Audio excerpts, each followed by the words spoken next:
Alright, welcome back to more Ace Attorney Investigations 2. We're lining up to be punished by the PIC because of course we are. As a side note, can Restream please have better Twitch TV and Franker Z-Face emotes show up in the chat, please? Thank you. Anyway, that unrelated thing aside, let's continue. Let's get back into the Forgotten Turnabout, which is the end of part 1, apparently. Here we go. Oh, you put us... okay, alright. We went to... we're in jail. We are in... They threw us in jail. Okay. Great. April 6th, Detention Center, holding cell. It's the second time I've been in this cell. All my evidence has been taken from me. All of it? Everything besides the badge. Because we need a badge at all times. Profiles are still here, though. I guess those aren't technically evidence. Is that... hold on a minute. Is this the...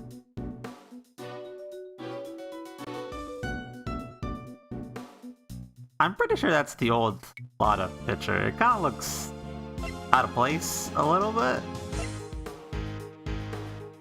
Compared to the rest of them? I don't know.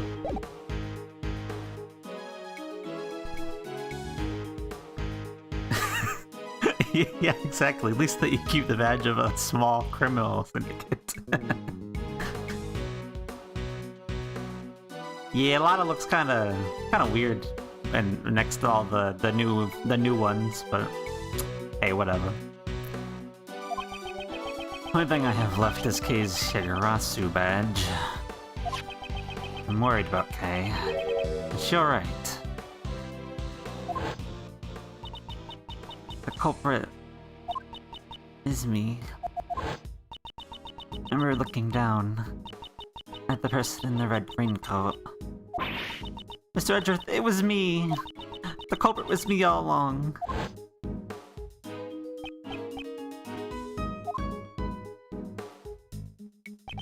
You a visitor. Please hurry out. A visitor? Who could it be? Someone by the name of Dick Gumshoe. Will you turn him down? No. It'd be hard to face him, though. Are we gonna see the ever side of it? No, we're not. I just for one second, I woulda liked to see this the other way. What's on the back wall of the visitor side? That's my question. Anyway, center visitor room. Right there. It's not going to stay and keep watch. Pardon me. Oh, you're not Gumshoe. You're Judge Courtney. Hello. Judge Courtney. Hush. Please, have a seat. Why are you here? I was told the detective had come. I didn't instruct him to tell you that. You wouldn't be sitting here right now. I can't think of anything she'd need from me at this point. I should try and figure out what she wants. What do you... I don't think this is a social visit. I gotta tell ya. I mean, Judge Courtney, I've not known you that long, but not that much of a fan, to be honest. So I kinda suspicious if you ask me. Anyway, why are you here? Why are you visiting? Visitation rights have been restricted to begin with. I'm some monstrous criminal. Shows my credibility has hit rock bottom. But of course, your friends have fared a little better, though. That lawyer and the girl were both quite worked up. Mr. Shields and Emma. And I saw them, they were giving one of the guards quite an earful. Yeah, exactly. Get out of here, Courtney. The only judge I want to see is the usual one. I would even take the not usual one over you.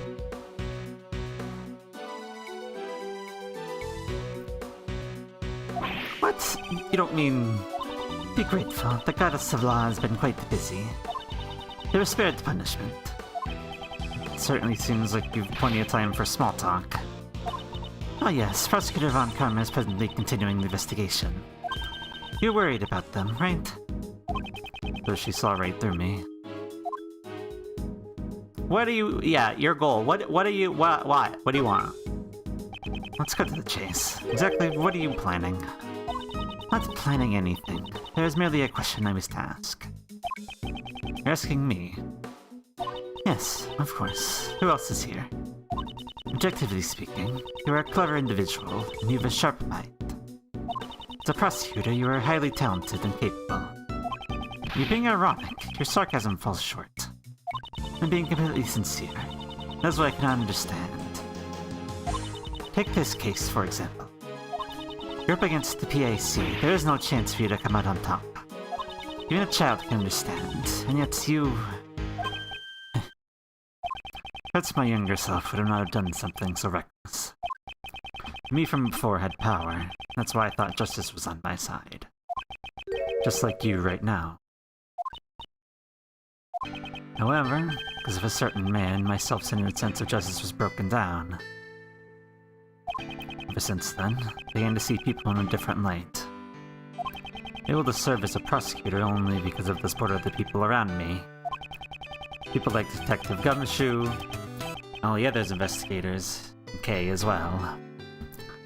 Azrael II, thank you for the follow and joining the Storm Chases. Hello, hello. And also, Neko Miko, hello as well. Over on the YouTubes. Sorry you're late. You're fine. No, you're not that late. You're fine.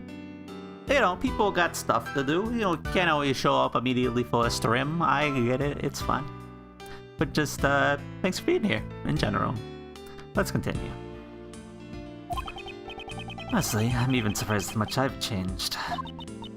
I see. Is that how it is? Can I understand you a little more? Understand me? Not likely.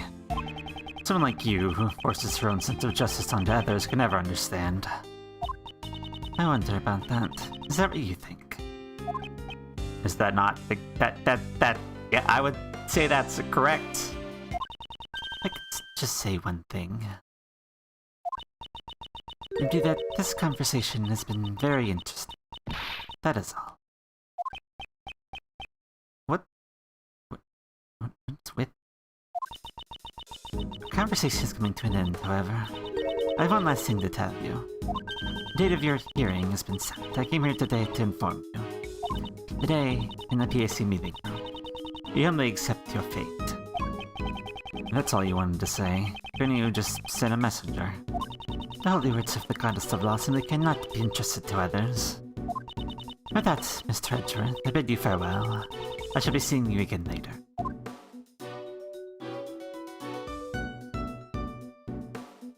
I still don't like it. I still don't like the fact that she showed up here. Still not a fan, I gotta say. Organizing your computer desk. Ooh, nice.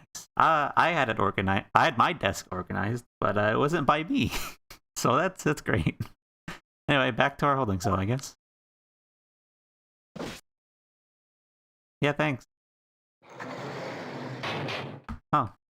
We're just left. Alright. Is that hole still there? Can we escape? It's a simple bed. I don't expect it to be very comfortable to sleep on. For Detective Gumshoe, you'd probably snore loudly while sleeping like a log. I never get a chance to work with him again. However, this is the path they chose. I won't regret it. So we can't escape? Okay, very well. Mustn't neglect my personal appearance just because I'm in a holding cell.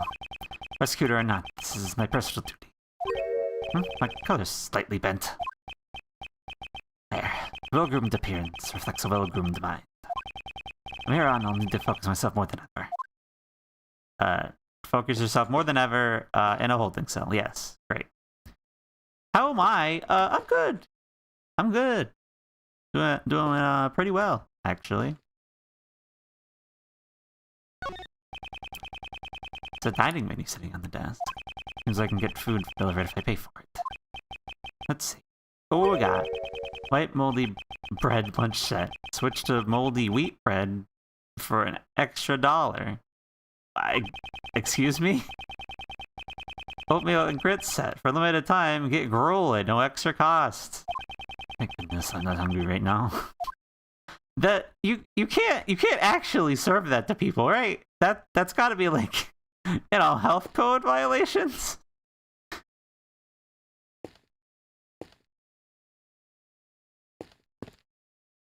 It's serving prisoners moldy food. That's got to be like not okay, I would say.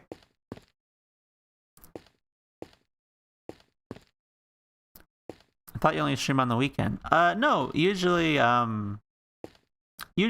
will stream Thursday, Friday, Saturday has been recently. But this week it is Friday through Sunday.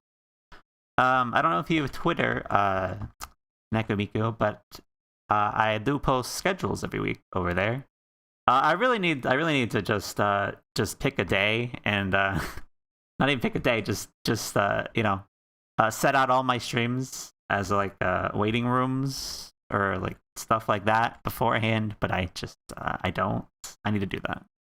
Really, what I need to do is borrow an idea from my friend the Millie.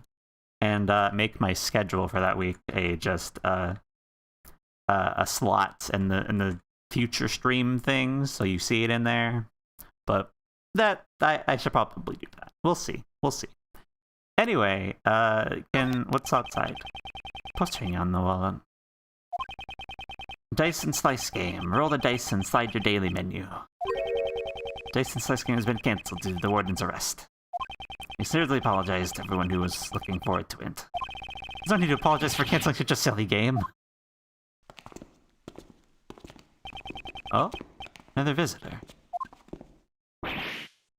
Okay. Seems you're alright. I'm relieved. For now. You know, this is touching. You look a little down, okay? Please cheer up. You didn't do anything wrong, I guarantee it. I'm a hot mess at giving suggestions for planning. Yeah, you're good. I wing it. I wing everything. I make a schedule, and then there you go. That's it. Anything else? We'll see. We'll see. Please, just accept me. I'm a murderer. That's not true. Why don't you believe in yourself? What should I believe in? I mean, there's nothing. There's nothing to believe in. That's not true. But you lost your memories. You literally jumped into my life. As a result, your words and actions become engraved in my memories. That's the mark you left behind. How can you call that nothing? Believe in your innocence. That's why you must believe in yourself as well. Thank you. But it's no use. Look at all this misfortune I've brought upon you. Ken, please forget it all. Your memories of a fairy day. Okay, it's not like you're gonna... I mean, I guess it's plausible that you could, you know, just not get your memories back, but like probably you'll remember them eventually. Also, like.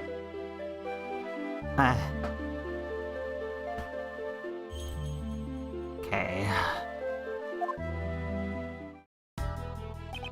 Yeah, this takes me back to my youth. I too was a gallant. Is this the kind of justice the PIC seeks?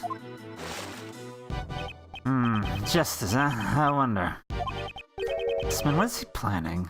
Why is he pushing things forward so forcefully? Well, it seems too unnatural. Is there a hidden agenda? There's no time left. It's all or nothing now. And then I must take my leave. Hold it. We're logic chessing you. I don't care if I'm in prison. No matter how you look at it, Kay's arrest was unnatural. Must be something behind it. Hey, I'm a busy man, you know. Kind of a big deal, you see. Justice won't take too much of my time. I to make it out of the situation and just break through his defenses. plenty of things I want to ask, but my time is limited. First was about why he rushed the arrest. Yeah.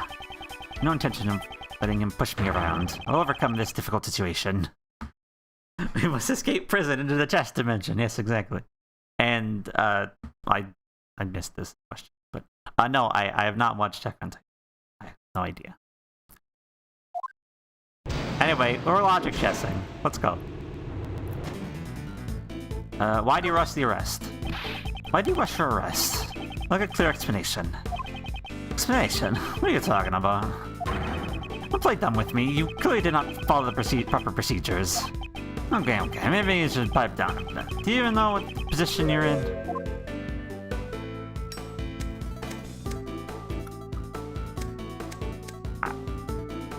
I'm a prisoner. Yeah. Haven't you realized? Well, that's not right. That's not right at all. I was like, I'm a prisoner, but like, I still want answers, damn it. That's what I was getting at, but...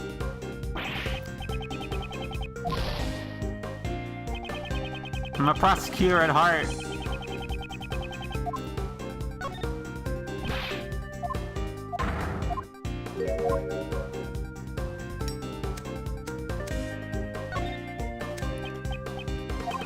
Those were let the criminal escape.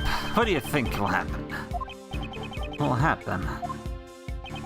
I made to take responsibility, you see. I hope you understand.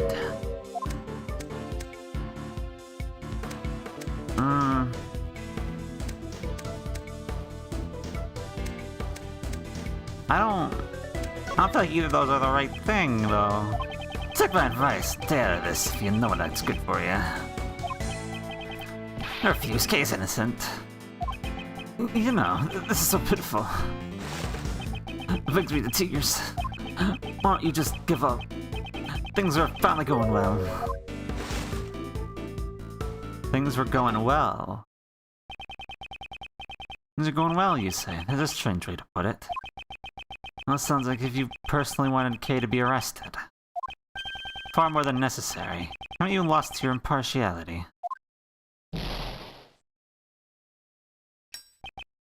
You think so? That certainly wasn't my intention, you see. I'd rather my boy reading too much into it. Purely avoid the issue. However, I still have some serious doubts about his arrest. I asked him if the investigation was sufficient. Well, we know it wasn't.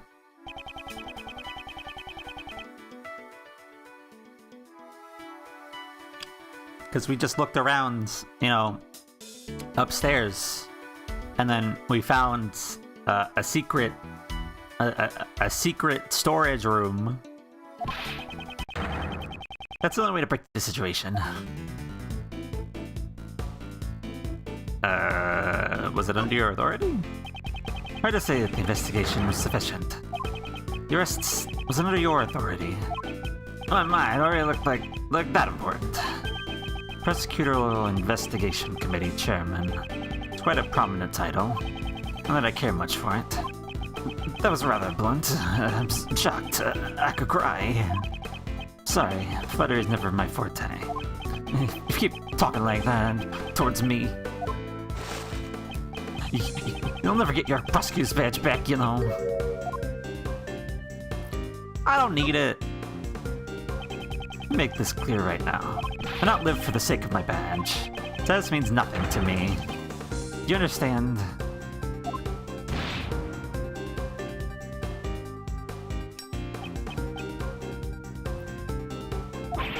Young, so young. Let me teach you something as your senior in life. What you're saying right now is far too naive, you see. And his eyes has changed. I might respond differently to some of my questions now. This is my chance. How much time was spent on the investigation? Well, that's you, impertinent one. That's someone like me. I start to get annoyed. What a coincidence, I feel the same way. Answer me, was the investigation sufficient? Young folks always live life in the fast lane, that's why I like to bully them. I'll regret this soon enough. What papers do you keep burning? Yes, I'm the one bullying you. How do you bully someone? Let's neither of those. You sure are quiet. You're scared. Ridiculous. Just think about my next strategy. How to extricate information from a weepy old man. Just have some remorse, you know. Well, you get it. I'll hold your fate in my hands. Going on about burning papers again.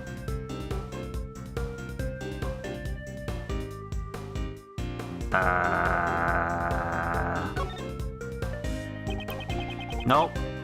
I think we're supposed to wait. We're supposed to wait again. Neither of those felt like good answers, to be honest.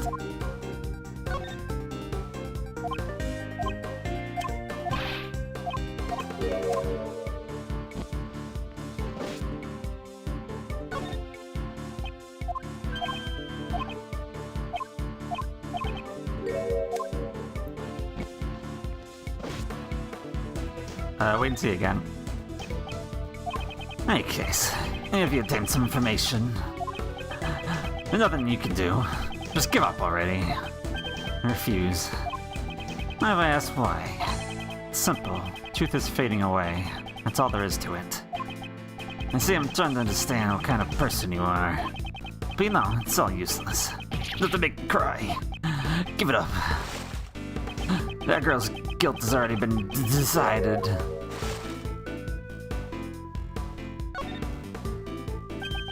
That's strange. Well, you said that. Well, it sounds like it was decided from the very beginning.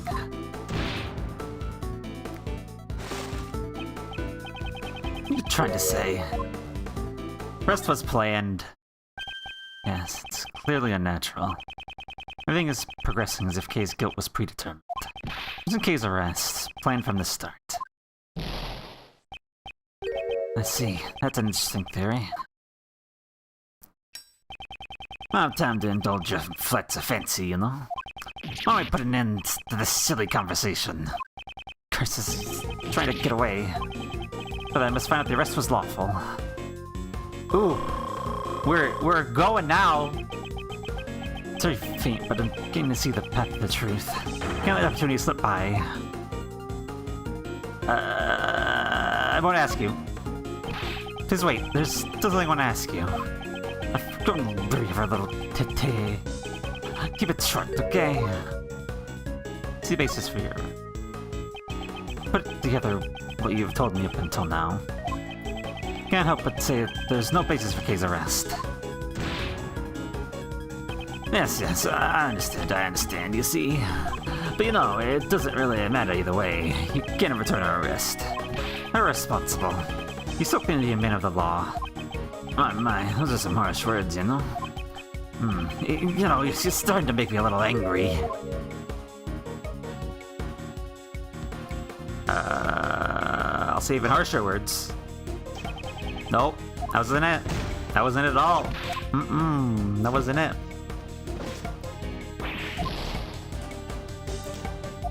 What's done with you? What was the basis of it?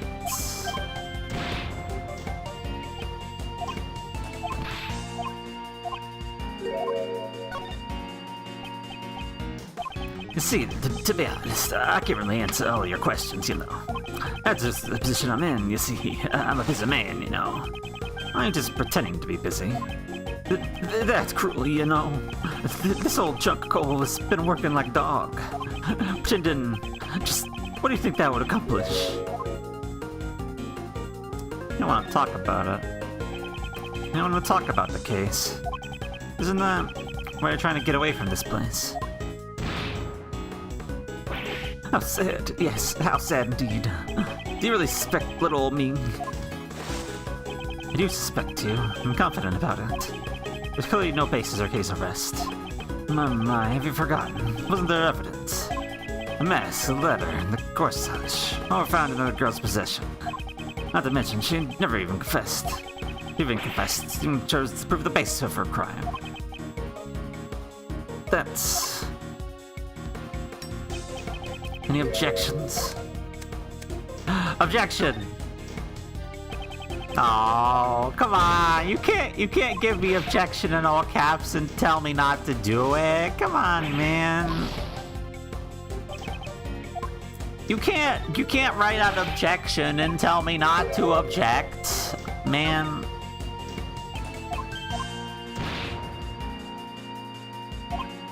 Can't do that to me. That's illegal. They did bait us with the objection.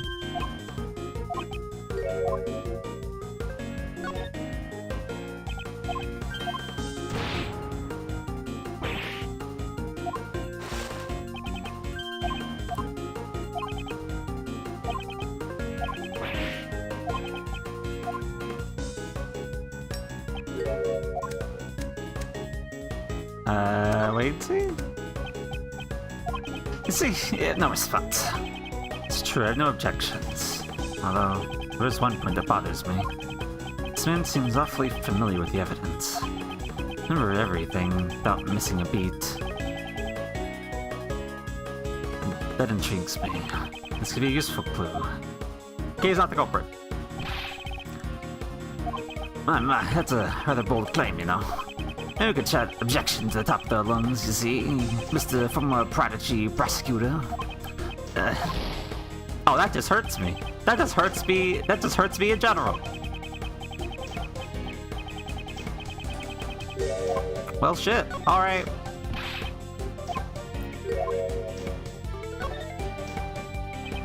Who's the one who made the decision to arrest her?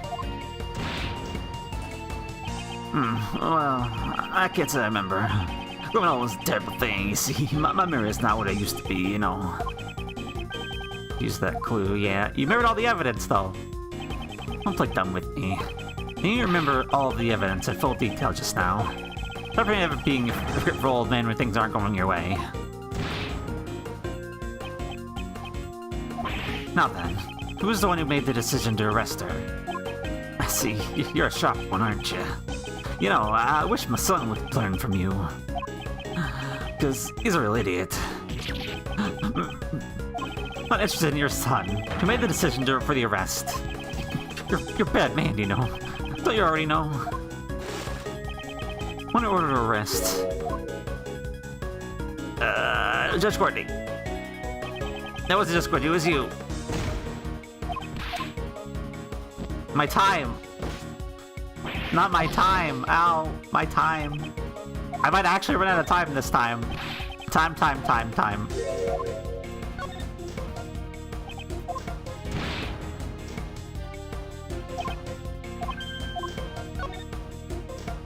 Last time I just barely shorted it, but I think I will run out of time this time.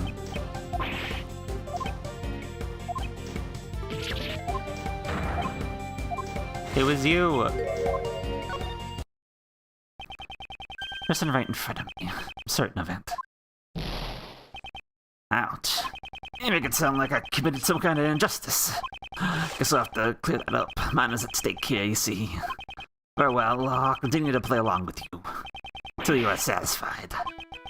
What's most crucial here is how much this man knows about the case.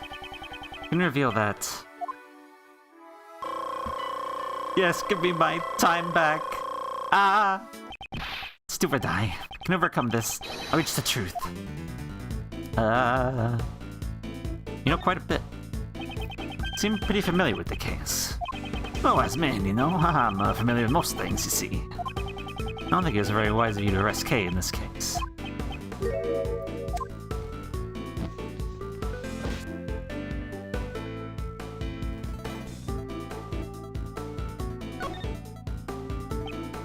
No, I thought maybe, you know, goading him into say something. No, that was not the case. Not the case at all. You know a bit. You just burn more papers because you just have stacks of papers on you. I'm a very busy man. I can end this conversation anytime I want, you know. Don't you forget about that. This would already been over if you had simply answered my questions. Give me a proper answer, I won't take any more of your time. Ask you once again, why are you so familiar with this case? Where are the case files, you see? Honestly, it was quite a drag, you know, but it's my job, so what could I do? But because of my position, you see, I can't skip out on it. I had some time to kill, so I read the whole thing, you see.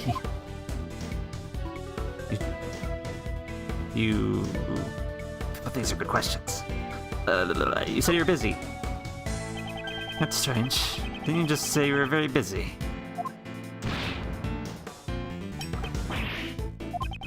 Not your fault slowly coming to light now. To protect your position, I advise you to rescind the arrest order. You really are desperate, you know? That'll never say that attitude. It touched my heart. But you know, it's unfortunate that all your hard work was for naught. Because we discovered her unconscious body near the crime scene, you see. You found her unconscious? First I've heard of Kay's condition when she was found. She was unconscious in the storeroom.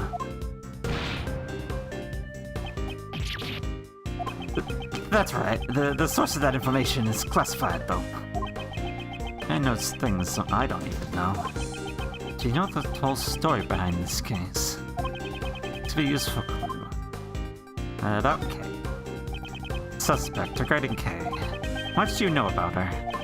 It's suspect in this case. That's all I know, you see. Scout's honor. Yeah, let's use that clip. Something you've said feels out of place. You know things about the crime scene investigation never revealed. Why is that? Just how much of the truth do you know?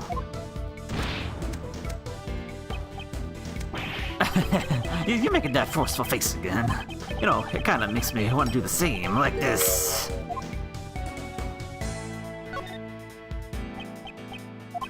Really are persistent one, you know. But I admire that, you see. I think there's a compliment. Jake, did I ever Persona 5 or 4? No, neither. I don't want to play Persona 4 Golden at some point. It's on my list. But anyway. Give it a rest already. My age, my body's not as strong as it once was, you know. There's no one else who could be the culprit besides her. She was even given that much evidence to show that she committed the crime. She was given evidence? She was given evidence, you said. That's an odd choice of words. Almost sounds as if she had not possessed them under her own will.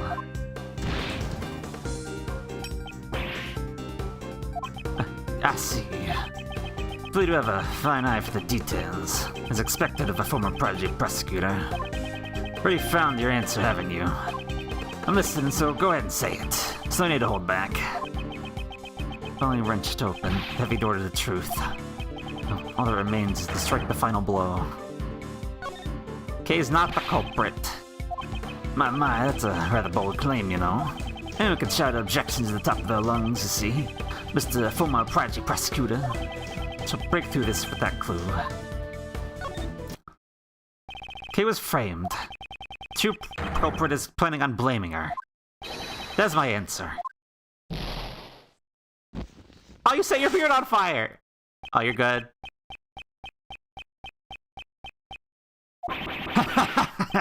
Yes, you're a clever one. It almost makes me feel bad that your prosecutor's badge was taken away, you know. Yes, it's as you say. Checkmate. You arrested Kay even when you knew of the existence of the true culprit. Don't toy with me. There's no way such an act could be tolerated. Sure, green, you know. That's what a prosecutor's supposed to do.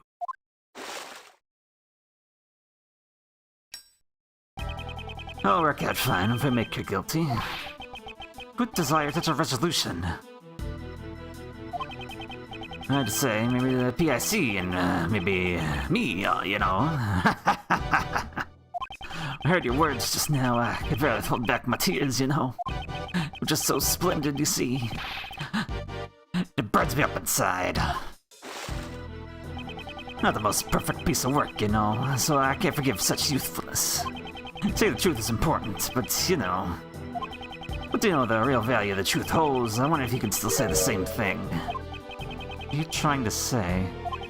When you get to where I am, you can just create your own truths anytime you want. Cape Verde is the culprit. That was a truth that I simply manufactured out of thin air. Good, very good. That face, that expression. Such a desperate one, you see. That's why I really wanted to bully you, you know? You see, even if you know the truth, there's simply nothing you can do. Because I have diplomatic immunity. That's the real value of the truth. It's so shocking that it's to die for, you know? When you pursue the true culprit, just how much of the truth do you know? You understand now? The truth that you believe in is worthless, you see. You understand what I'm trying to tell you? Powerless former prosecutor. You. Oh, scary, scary. Yo, I guess the friends of a horrendous criminal are also quite horrendous themselves. Bless you. It's like this, you see, one more person wants to appear before me. Ah, here comes the waterworks. These tears of mine just won't stop, you know.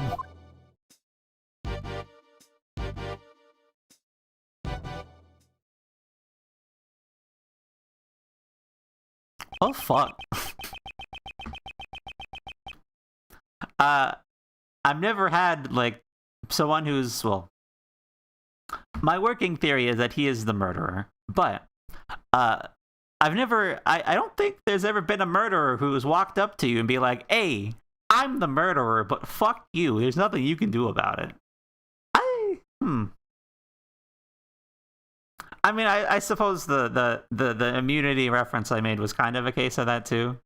The diplomatic immunity or whatever from the first one, but I mean, that blatantly though, not so much, I feel. Everything will be decided in a day's deliberation.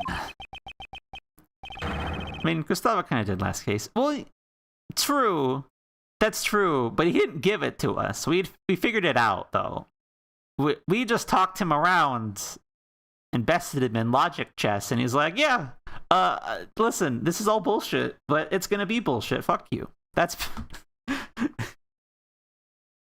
That's pretty much the case.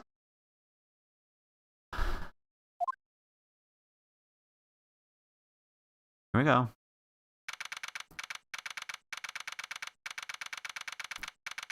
April 6th, 8:30 a.m., Grand Tower, PIC meeting room. The members are present. The quorum has been met. Going out, let the council begin. Today's deliberation shall be about Miles Edgeworth's aptitude and ability as a prosecutor. Let members discuss this matter with a clear conscience of the goddess of law. Clear conscience. Don't make me laugh. Courtney, please give you your report. April 5th, Prosecutor Edgeworth carried an illegal investigation and resisted arrest.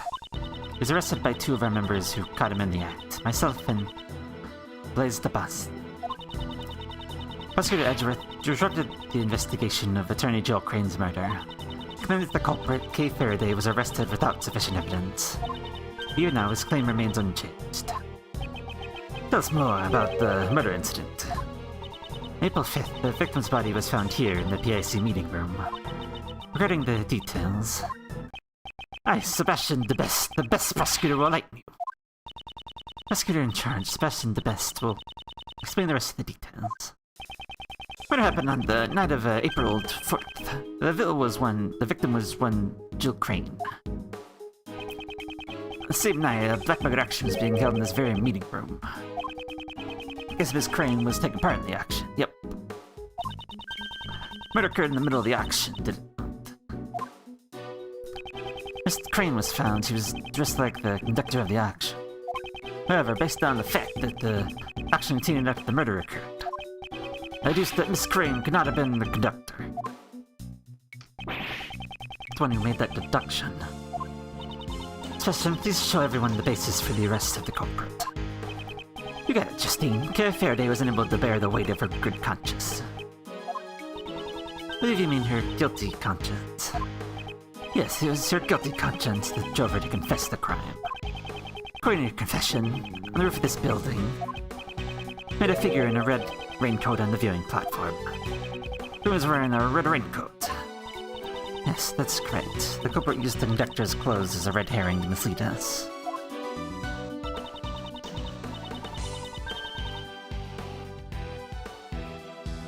At the time of the murder, Miss Crane was wearing a red raincoat. As I discovered the raincoat near this building. You did.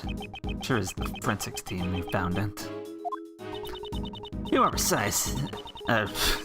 Be more precise. It was the forensics team under Sebastian's orders who discovered it. I thought as much. Yeah, exactly. Under the blood analysis, the person in the red raincoat and Miss Crane were the same person. That's evidence is the culprit's own confession. Testified that she killed her. That's right, the culprit is Kay Faraday.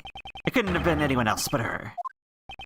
Well then, Edgeworth, if you have any objections, let's hear them. I have no objections. Do I have any? I don't have my evidence. I see. It seems all the facts gone on after your little overnight stay. Objection! No objections to your claim that I'll investigate illegally. I admit that. However, I object to the claim that Kay is the culprit. Testify that Sebastian's investigation was fair and just. Of course it was, Justine. Don't you know that I'm the fairest of them all? Edgeworth, my boy, despite how things might seem, I actually kind of like you. If... This is just a if, you see. You'd withdraw your objection. I'd be sitting on the seat of the bench tomorrow. Well, that's blatant as fuck. That's blatant as fuck. Hey, stop looking into this, and hey, we'll turn this all around for you. You can be on the bench, and you can join the PIC, get all that other stuff. You can get your badge back. Blatant as fuck, this guy. He's... Do I get scared sometimes? I mean, we all get scared sometimes, right? But if you're asking, if it's the by way of, if I'm gonna play a horror game, no. Not by my own choice, anyway. No thank you. I'm good. I ask you one more time, Edgeworth. Do you have any objections? Don't take me for a fool. Please just watch what you say. Min is the one who should watch what he's saying. Talk about the case, not about a chair. Made a testimony. By all means, let me hear it. I want to know how the PIC understands this case. Testimony from us, huh? Alright then, that's what it takes to make you happy. Courtney, give him the materials from the investigation. Sir, but that's... It's into the line for him. I'll let him go out in a blaze of glory. If you insist, Mr. Chairman. Received evidence from Justice Courtney. Now we have Judge Courtney give the testimony. No objections. Mr. Edgeworth. Don't worry, Kay. You just watch from over there. Alright, here we go.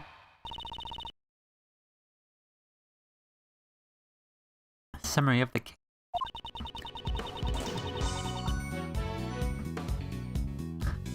Miss Crane went to the black market auction as a customer. The raincoat is one of the items up for auction.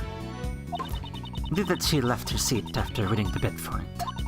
Only exit from the storeroom is the hat that meets the viewing platform. Miss Crane went out to the viewing platform where she was attacked by Kay Faraday. That's how she met her end. That concludes my summary of the case. The raincoat was up for auction. Is that a fact? It's quite likely. The raincoat had been a piece of evidence in the assassination attempt on the president of Zhangfei, as you well know. Originally, it should have been stored in an appropriate place. When asked about it, learned that it went missing, and it somehow made its way to the black market auction. Certainly a natural conclusion. My, well done, Courtney. Expectation is clear as ever. I am much obliged. Prosecutor Edgeworth, will you concede defeat? Sorry, but I don't plan on it. I see, I'm relieved. Relieved? What does she mean? Come to think of it, the reason for questioning me yesterday remains a mystery. So what is she thinking?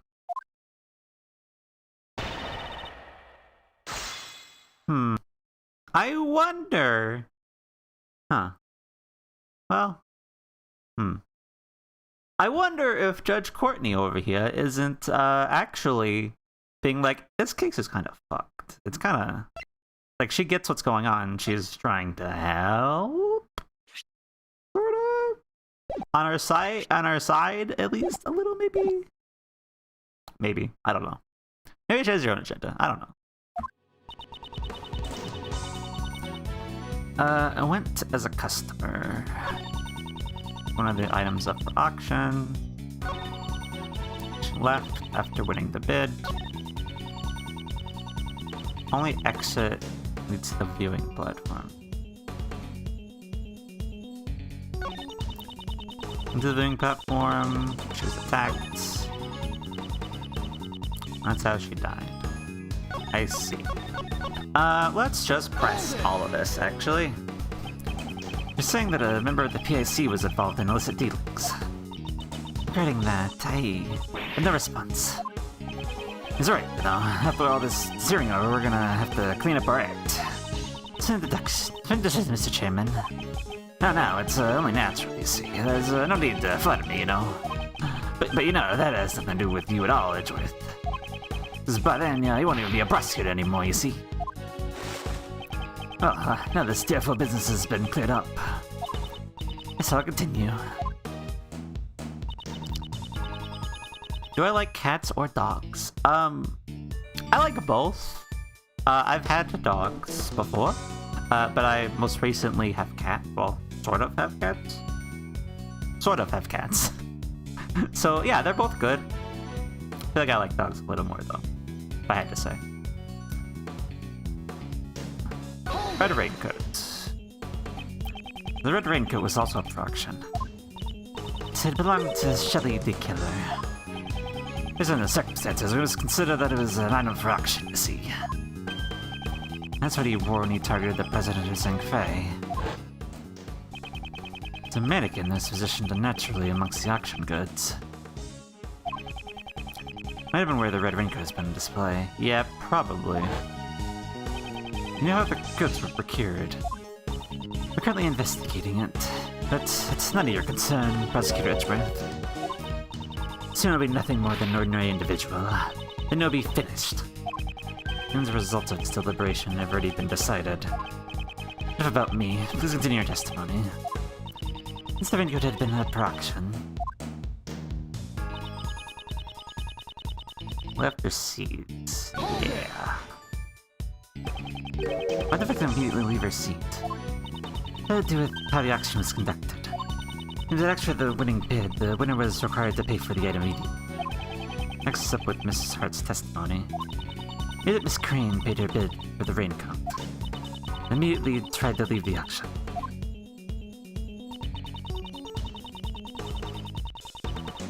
Left went up to the platform.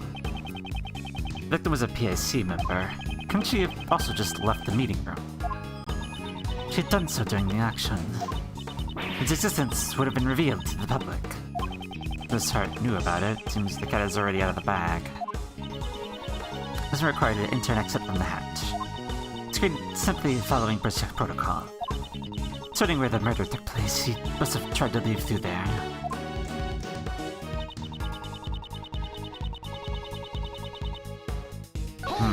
Yeah, we get here, but what can't do such a thing? I'm to question her about that later. Later, that seems to be your favorite time for interrogations. Cover was aware that the customers were required to exit from the hatch. It would have been easy to lie in wait for an ambush. The screen was attacked when she was leaving the hatch.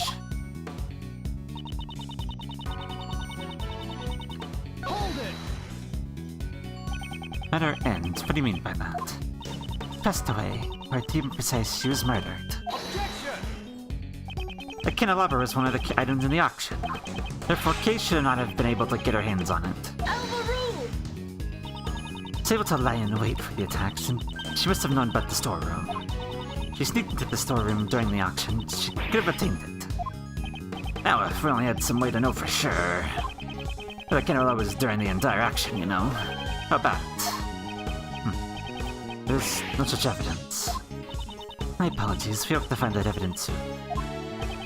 Edward, it's too bad, you know? Seems you won't be able to use this line of attack. Oh. Yeah, you're good. Thanks for stopping by, Neko. The victim encountered the culprit on top of the roof, and the crime occurred there. According to her reasoning, the murder took place at the viewing platform. Is that really the case? Piece of evidence must tell the whole story behind it. Try to look at that.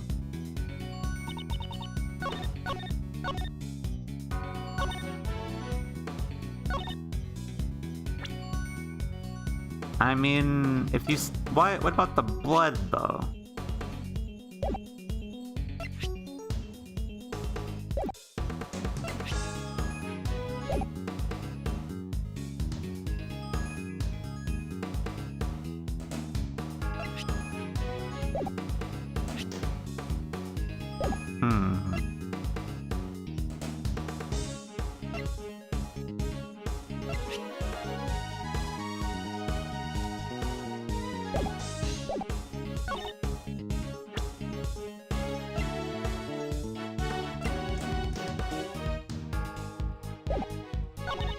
I think I'm on the right track with this, but...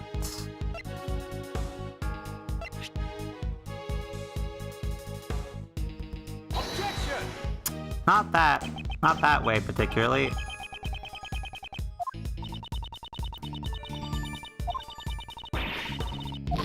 Ow.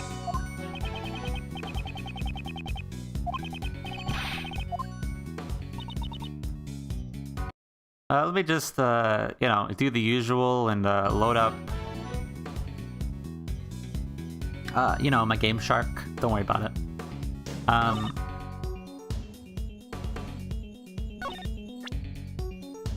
Let me... letter to K... Not that too cool.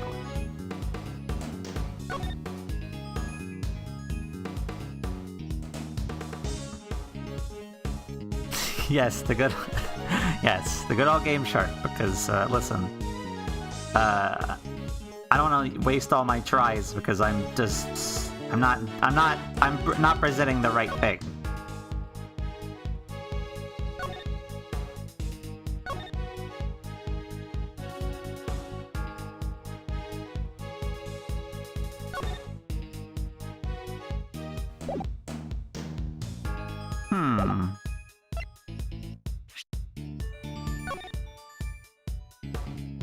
No, we only see the one hand.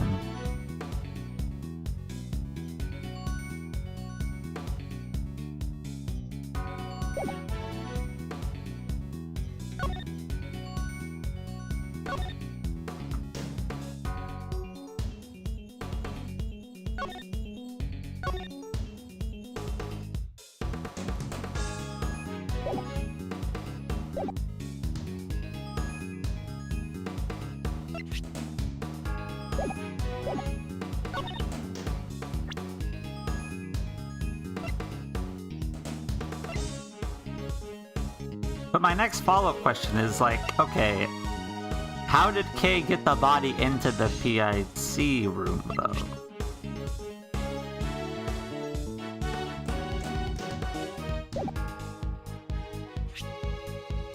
Objection! No. Not that. Not that, it turns out.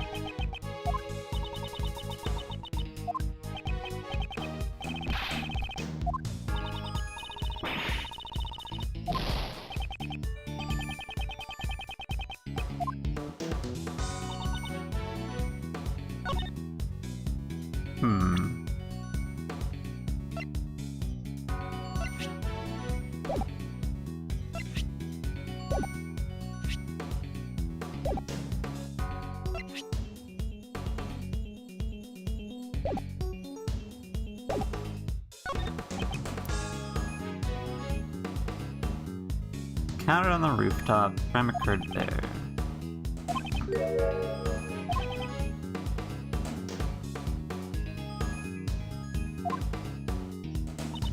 Yeah, I feel like you want to focus on this.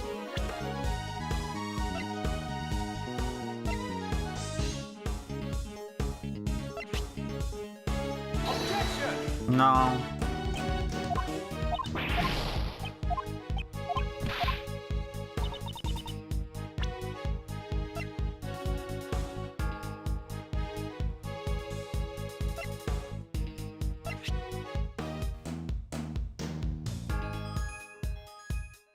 And what about the pool of blood, though?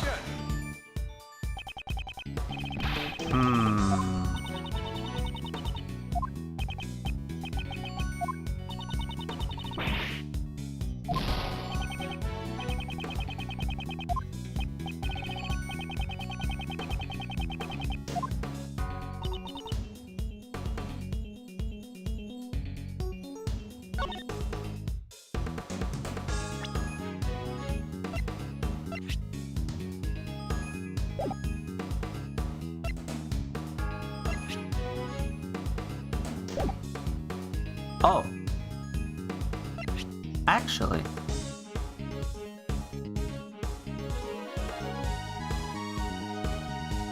Objection! Wait a minute. Hold on a minute. I think I have a... I think I have an idea. I think I have an idea. Hold on. Objection! No. Turns out not, actually.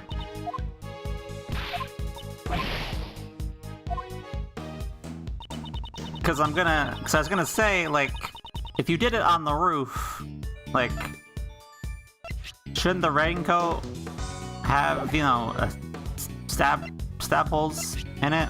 Like the...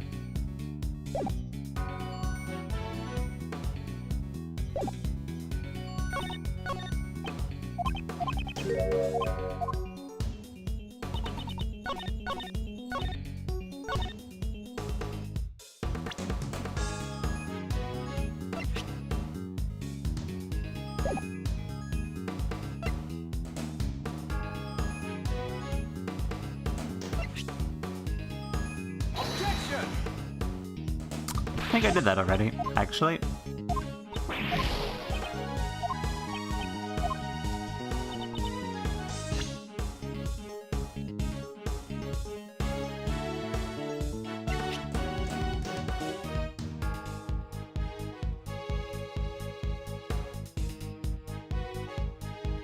Okay.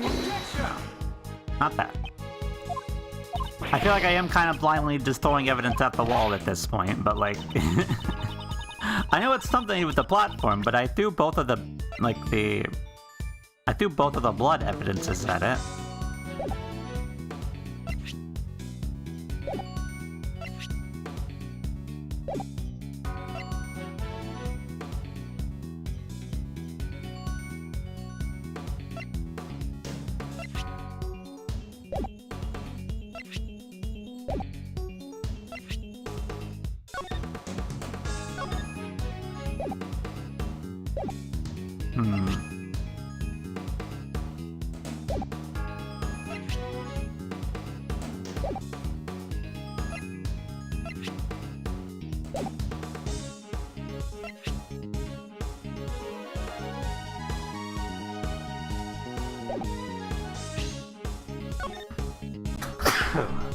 Oh, excuse me.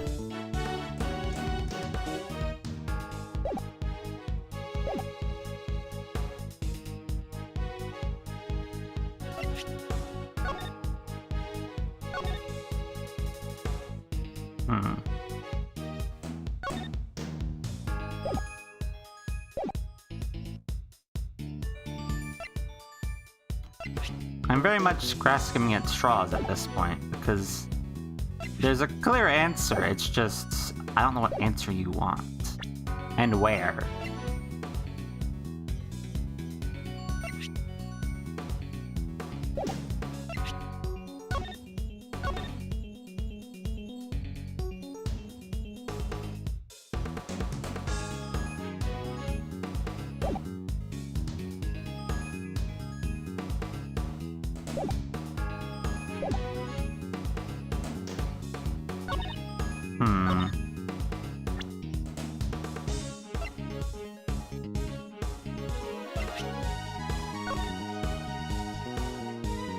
But my question still is, like...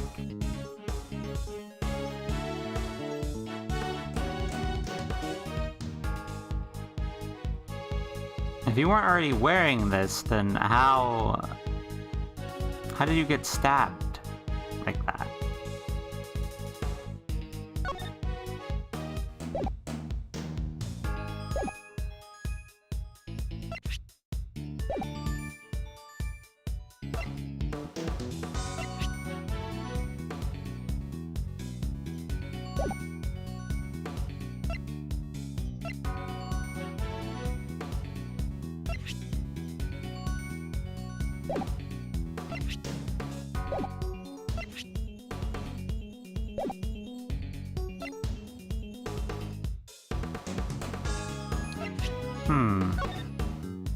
Oh, well.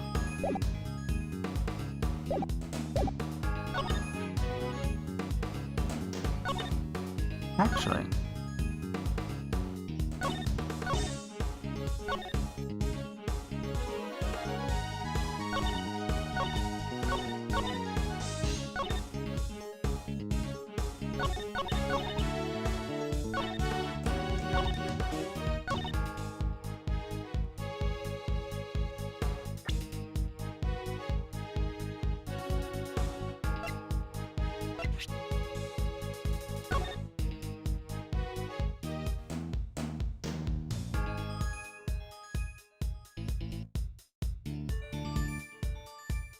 I'm wearing a mask.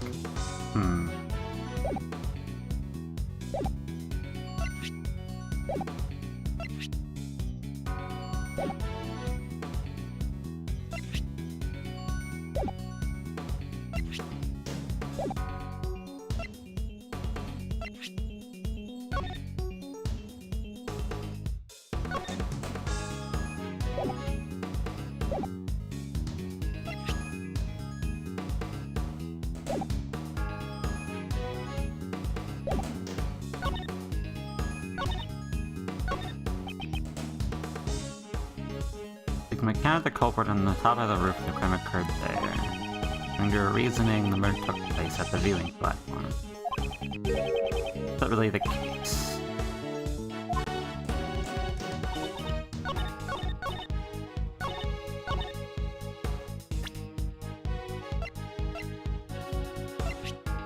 Objection! No.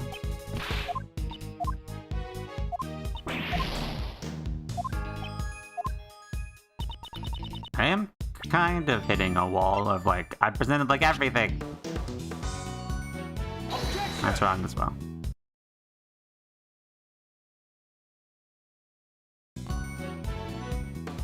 Magic of Game Shark, we're back here. Okay. And you're talking about the viewing platform here, so I'm like, okay. Viewing platform.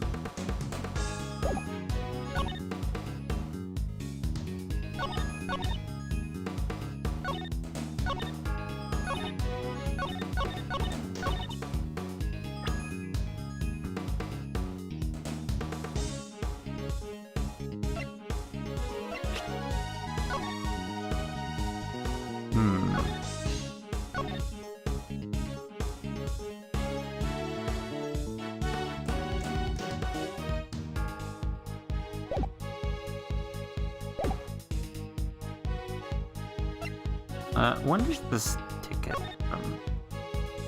It's fairly late.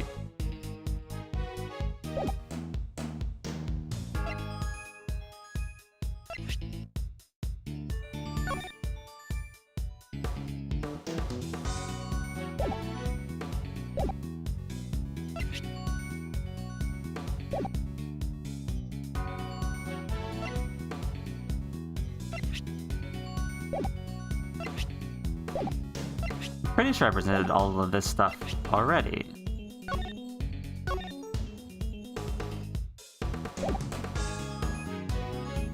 Objection! Oh. Alright. There you go. Which coordinates? I found it to be strange for a while now. Not actually. I found it strange like a second ago. There's much heart here with us. He's eyewitness to this case. Isn't it only natural for her to be in attendance? Oh, shucks. I reckon I'm more of an ear witness than an eyewitness. Seems that getting the trust of others isn't your strong point, Judge Courtney. Perhaps I simply do not wish to be tactless as you. Because you have failed to get the witness to tell you the most vital information. Please look at this photo. This was taken by Miss Hart. It seems to have been taken in the storeroom, and whatever. According to your reasoning, the incident took place on the viewing platform. However, Miss Hart encountered the incident in the storeroom. That's right, it had taken place just before this photo was taken. Wait, if that's true, Justin's reasoning... Exactly, let's not hold up. What? Miss Hart, allow me to ask you again. You saw the person in the photo with your own eyes, correct? I sure did! I seen him plain as day with my own 2 eyes! What do you think at the time? I figured I was about to get me a big scoop, you know? I guess that makes sense. That's not what I meant. What do you think of that person? Well, I reckon she'd help me bring home the bacon. Are you mocking me? Oh, shucks, don't make that scary old face. It was just a harmless little joke. It's joke. Person in a red raincoat, I reckon they were the culprit. Hope you understand now. The crime occurred in the... Professor Edgeworth, I cannot understand your argument if you do not say it out loud. Simply asked, I would have been more than willing to explain.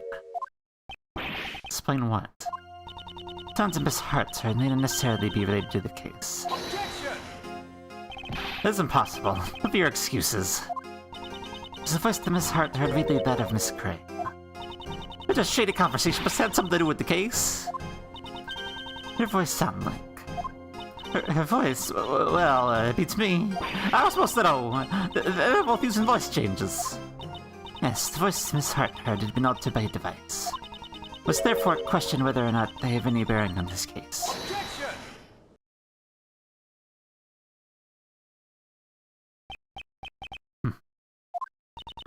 You don't object just because you wish to sigh.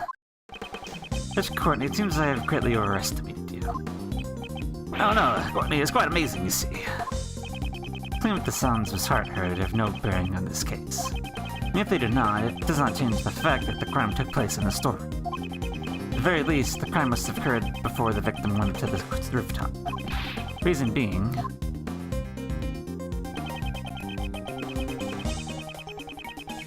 this evidence proves Port went to the viewing platform. The blood on the hand? The blood on the hand. First, I thought the person in the red raincoat was the culprit. Well, Miss Hart's testimony certainly made it sound that way. Precisely, it was because she saw that person's hand. It's covered in blood. Anyone who heard her testimony would have arrived at the same conclusion. The person in the red raincoat was the culprit. And the blood on their hand was the victim's. However, if the person in the red raincoat was the victim, then the situation changes completely. Since blood can be seen in this photo, it must have been taken after the crime occurred. Means we've been under the wrong impression in regards to the victim's condition. This photo shows the true condition of the victim. The victim was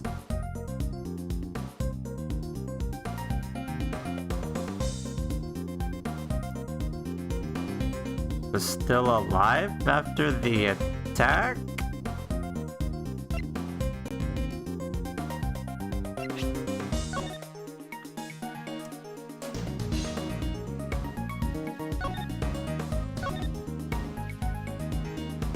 I mean... I suppose there's nothing saying, oh, you would have died immediately from being stabbed in the chest with a candelabra, so... I think it was definitely attacked in the storeroom. Immediately afterward, the victim was seen with blood on her hand. That must mean the victim was still alive even after she was attacked.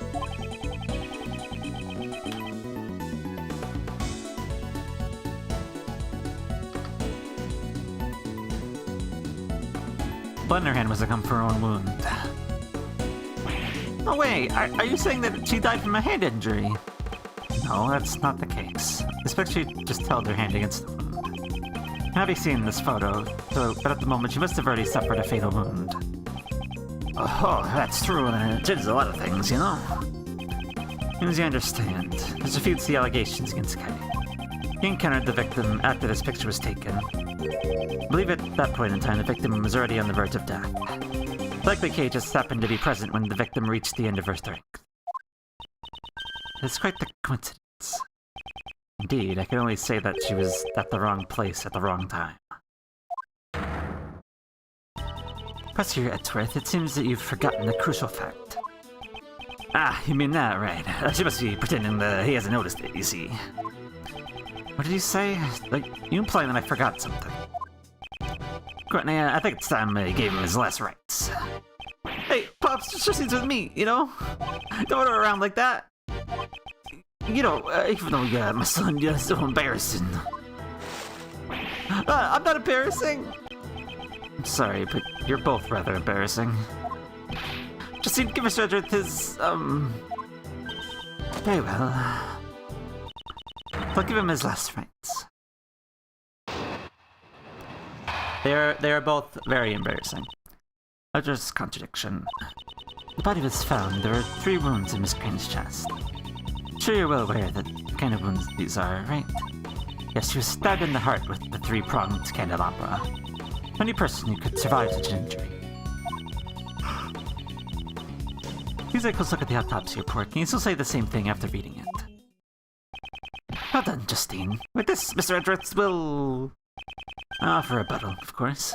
Why did you do that? Didn't you hear what Justine just said? Of course I did, and I still plan to object to it. That's not fair! You're always opposing me at every turn! It was never my intention to oppose you. Really? Simply not worth my time. I see, so that's how it is. Yep, after all, I'm... That's enough, you know, you're embarrassing your father, you see. What do you mean, Pops? I mean, shut up.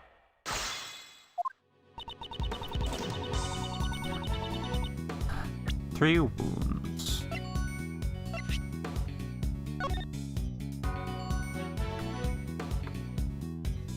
With stab wounds to the left chest.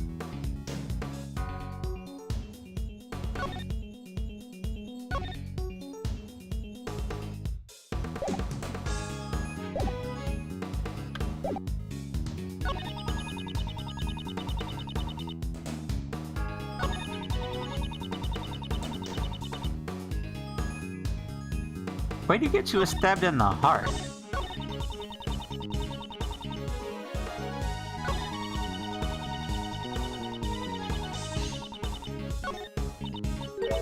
Mr. Edgeworth, we'll be fine, Kay. There's nothing for you to worry about. None of the victim was alive after the incident. I just find that Kay will be... I feel like they're a little optimistic, but...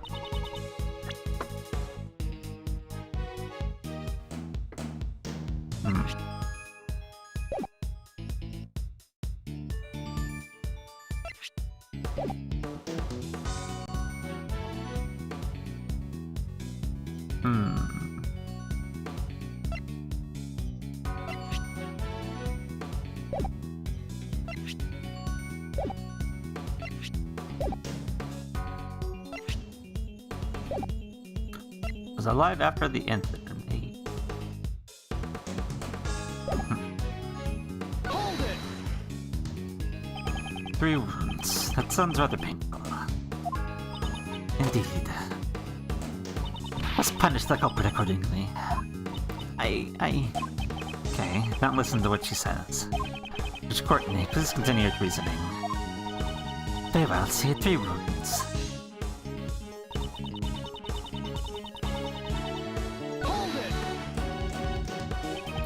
Why don't you ask Sebastian instead? Of course, Sebastian knows all about it. Huh? Me? Yeah, I know everything.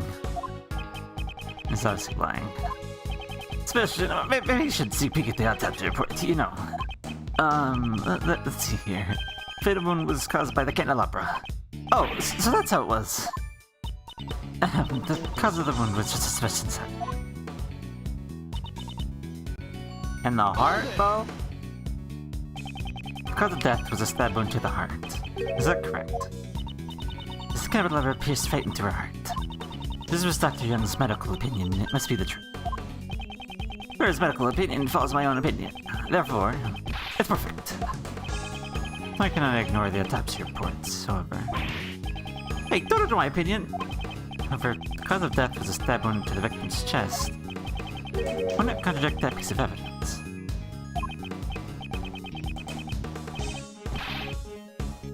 Oh, he's ignoring me! Justin, say something! So I'm not allowing you to ignore my reasoning. Contradict that piece of evidence.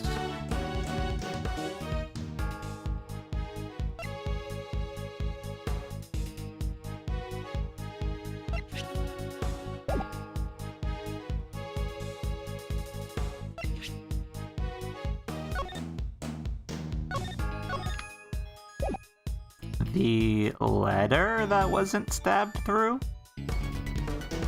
A raid from a lamp! Lamp raid!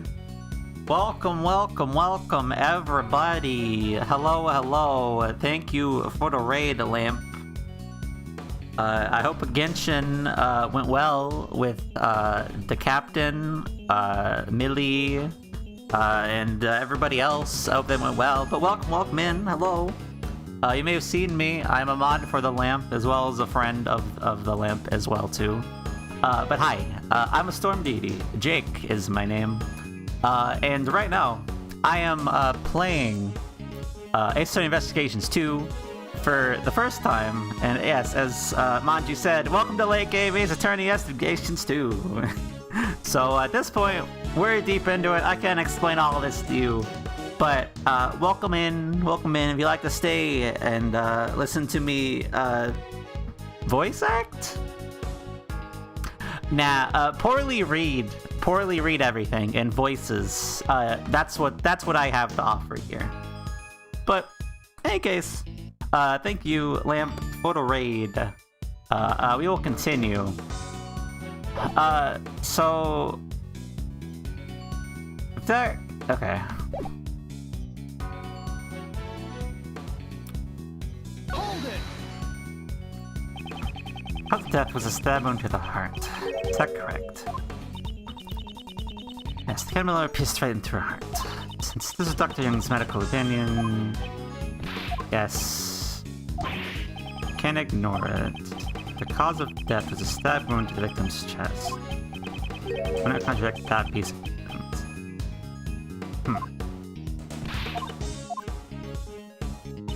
Poorly reading is basically voice acting when you get down to it. Yeah, true. That's true.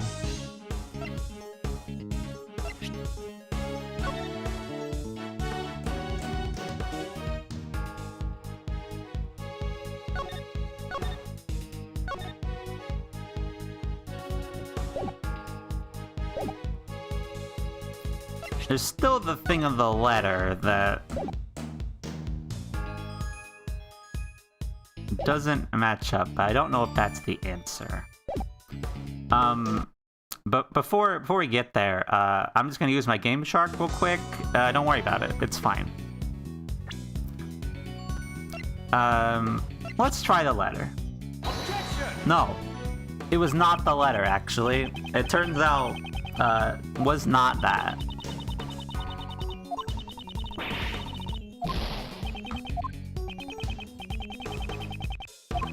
Thought it might have been the letter, but no. Is it the autopsy report that doesn't say stabbed in the heart? Because it doesn't say that. It says stab wounds to the chest, but it doesn't say anything about stabbing in the heart. Okay, they would have died immediately. It doesn't say anything about that. Objection! No. Not that, in fact.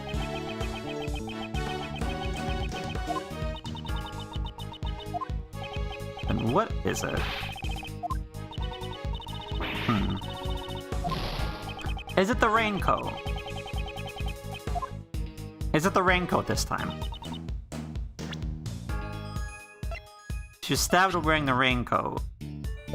There should be stab wounds in the raincoat. Objection! That was it. That was it. I thought about that earlier. Before I needed to use that. That was it. There you go.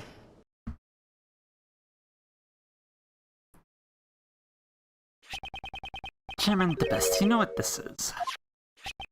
Seems to be a red raincoat. How about it, Courtney? Victim, Miss Crane was wearing this earlier. Mr. Edgeworth, must I repeat my explanation to you all over again? It was just might come into that. Judge Courtney, answer me this.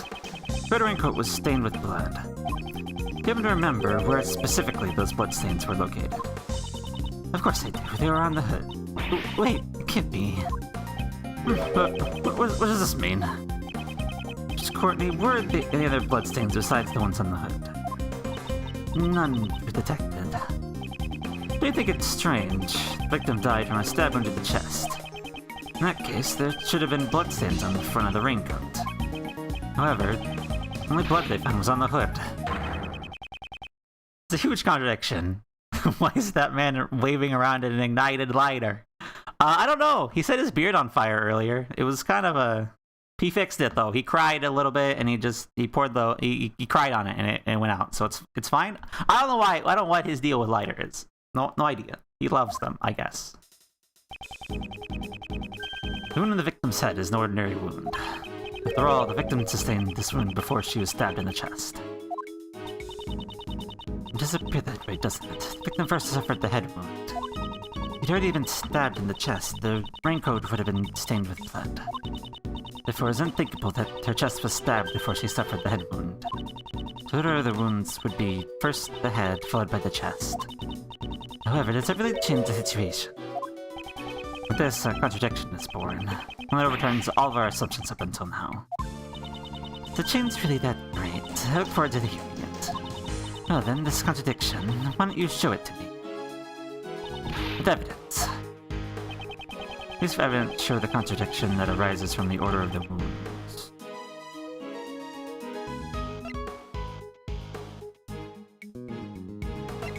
Well, that's a tall order.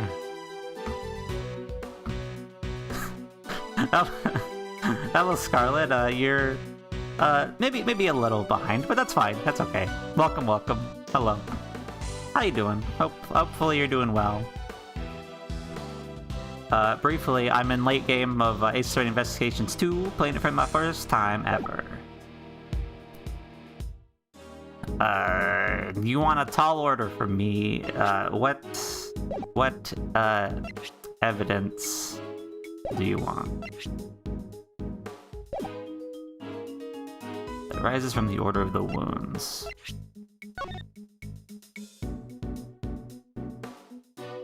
Head wound was not, in fact, post-mortem. It was first thing.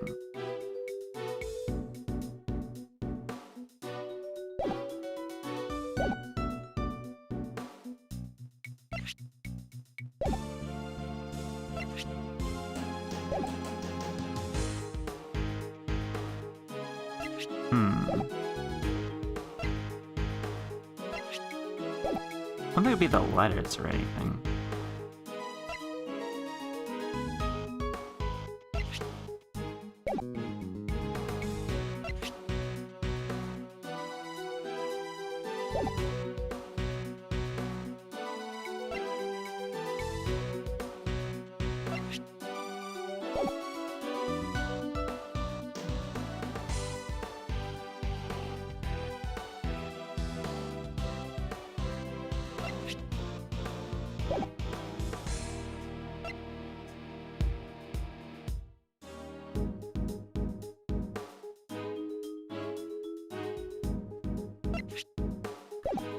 It's not...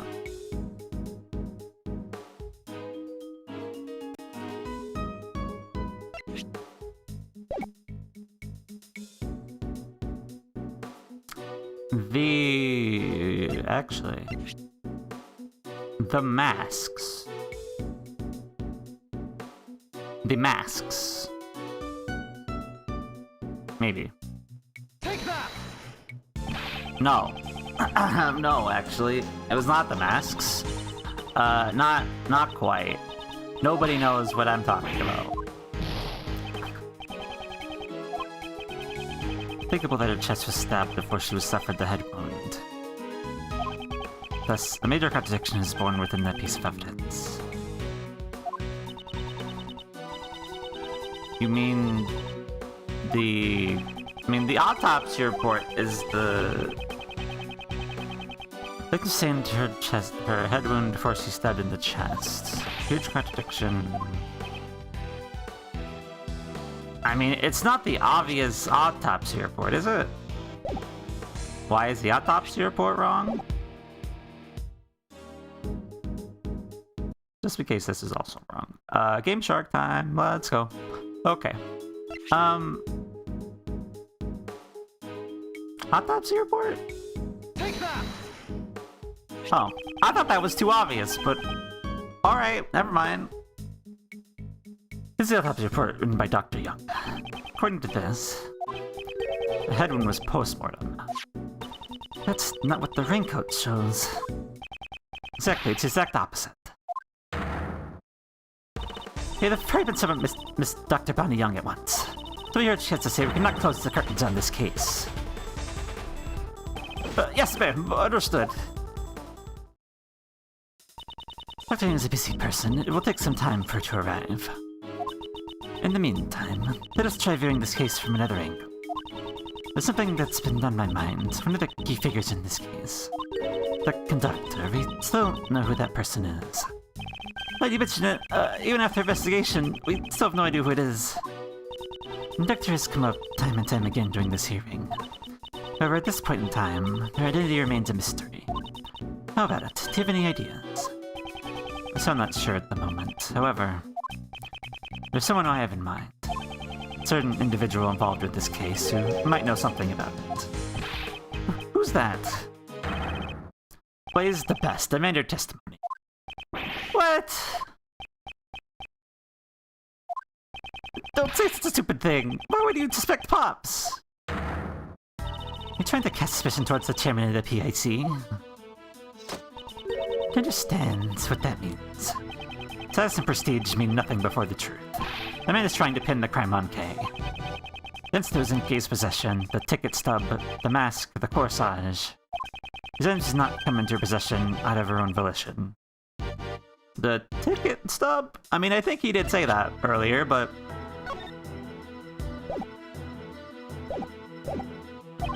some method that man purposely planted them on her personage.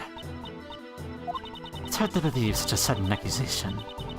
But I'll ask just in case. Why would he do that? Obviously, to direct suspicion away towards Kay. See, in drawing those words out from him earlier. Is a chairman a response? You're not gonna confirm that. Get your lighter away from my finger! You're gonna burn my pointing finger off! He's too shocked to speak. And what of it? Perhaps you didn't hear me. I said, what of it? So you drew out some words from me, but you don't have a shred of proof, you know? No one else heard it but you. It doesn't work like that, you see? And you have something else. You know, some kind of basis for your argument. His confidence. He also showed at the cell. Prosecutor Edgeworth. I'd like you to explain once more. I trust we have your permission, Mr. Chapman. Of course, I'm pretty interested in this matter myself, you know. I'd like to know just what part of me seems criminal to Edgeworth. There's no one as honest as I am, you see. How can you say that with a straight face? Let's start from the top. The fact the auction was held in this room is cause for suspicion. This is the PIC meeting room. I imagine it would be difficult for non-members to enter. That's why all the members have keycards, you know. We can assume that multiple auctions have been held here before. Therefore, suspecting a member of the PIC would be... the best. Yes, because the conductor had to be a PIC member. Wait, no! What's that all about? What do I do, Pops? I just helped the enemy! Sebastian's really an idiot, you know? But, you know, Edgeworth, I'm not the only one to excess, you know? Indeed, there are 11 members in the PIC. If you rule out the victim, Miss Crane, there are still 10 potential suspects. All of these faceless people that I don't recognize. It's not me, but it could be the chairman, right? I don't know who it is, but whoever it is should just come forward. Yes, everyone, just calm down, you know?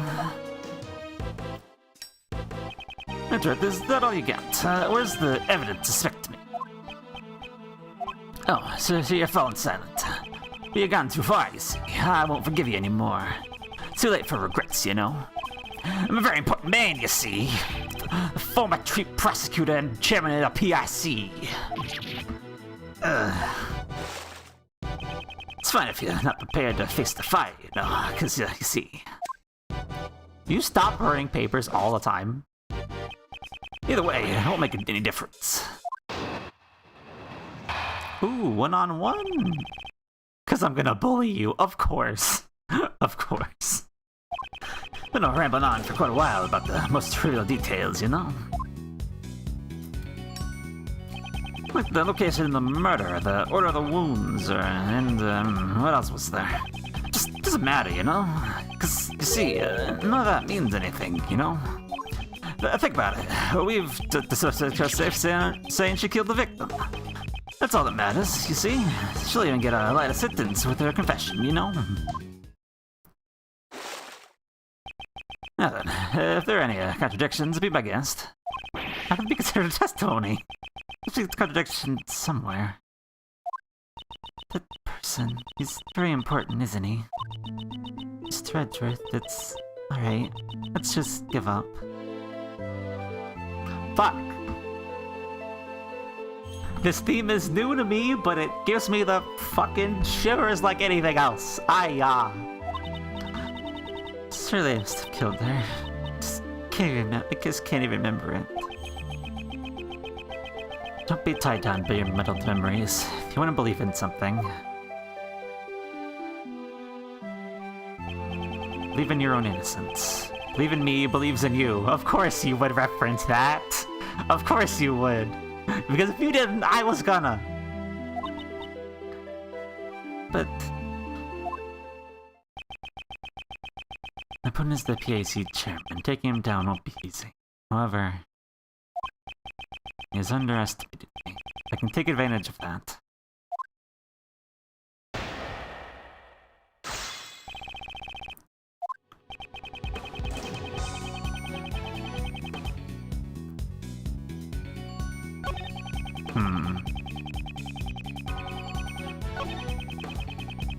Doesn't matter.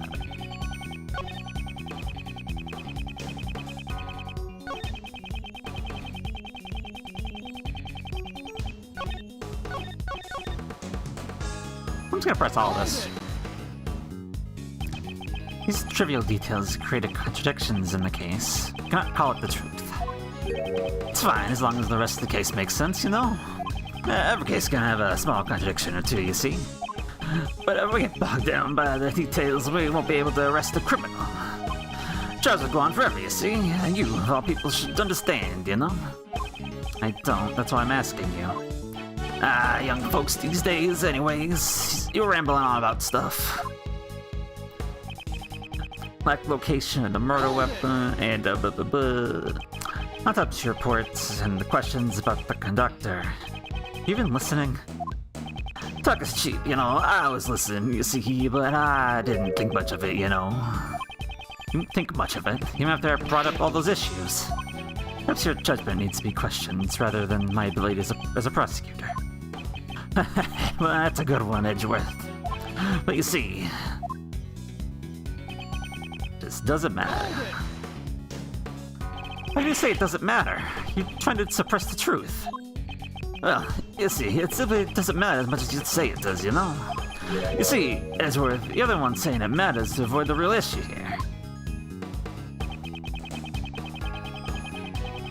Hold it! Maybe it's true she confessed, however, that does not make it the truth.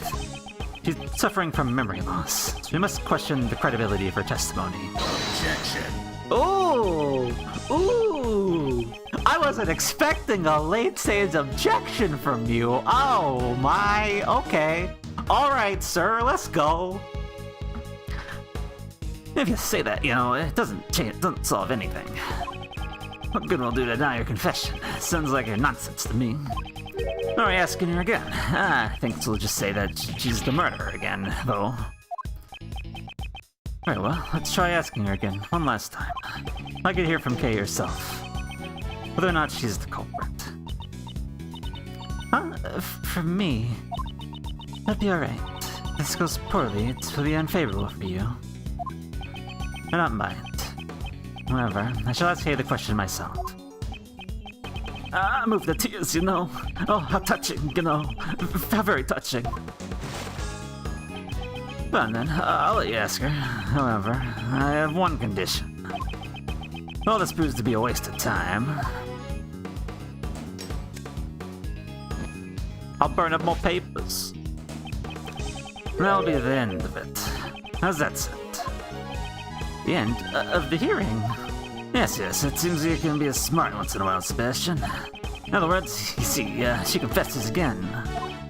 Kay Faraday will be found, beyond a shadow of a doubt, guilty. Yep, it's a fine idea. Guilty beyond a shadow of a doubt. Yeah, that's right. That's harsh, but either way, I do nothing, should be declared guilty. Okay. Yes. What I'm asking of you is unreasonable, but please, don't mind to answer me. It doesn't matter how tiny it is. Do you remember anything? Anything that would prove your innocence? Why? Why would you go so far? For me? I can't do it. I'm sorry. I'm too scared to remember. Because I might have done something even worse. If that were the case, I would only make things worse for you, Mr. Edgeworth. Kay Faraday must have been a despicable criminal. Someone who betrayed your trust. Don't worry. We've only known each other for a short while, but I know you very well. Can't say I know you better than yourself, now that you've lost your memories. You're not supposed to be the culprit because your true identity is... Like, what? Excuse me? Oh, wait. Wait a minute. Well, no.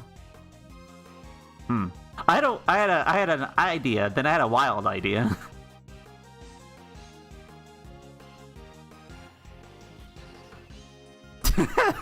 True. That's true. Be stunned this guy didn't do an arson. It's yeah, look, he loves his lighter too much. He loves his lighter too much to have not. The penalty bar is like big, so we're just in case.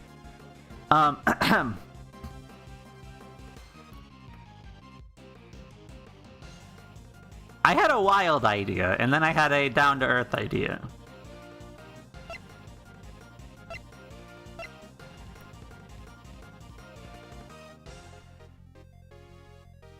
Because either it is this, or we have this evidence for some reason.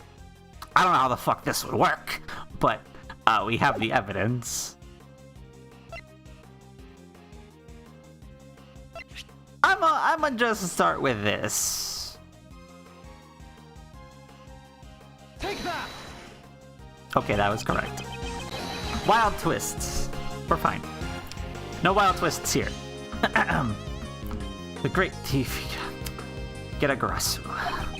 Gedagarasu was the noble thief who would never stoop to murder.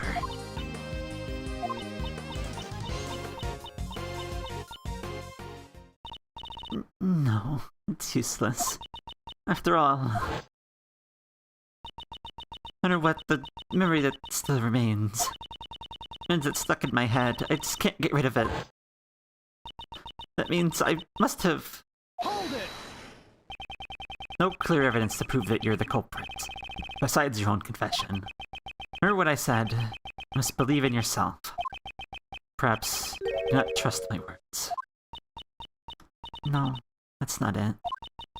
It's because you are trying to save someone like me. You already lost so much. All for my sake. I can't bear it anymore. Please, please just give up. I see now. I thought it was strange.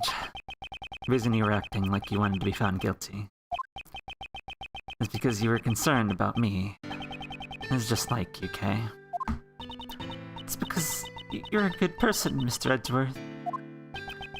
Fortunately, I may fall short of your expectations. I'm not trying to be a good person. No matter how much you may want me to give up, I'll keep trying to save you. That is the nature of who I am. Whether or not it is a burden for you is none of my concern. Okay, believe in yourself once more. You're a noble, great thief. What you should be doubting is your memory of committing the murder. That is my wish above all else. Please.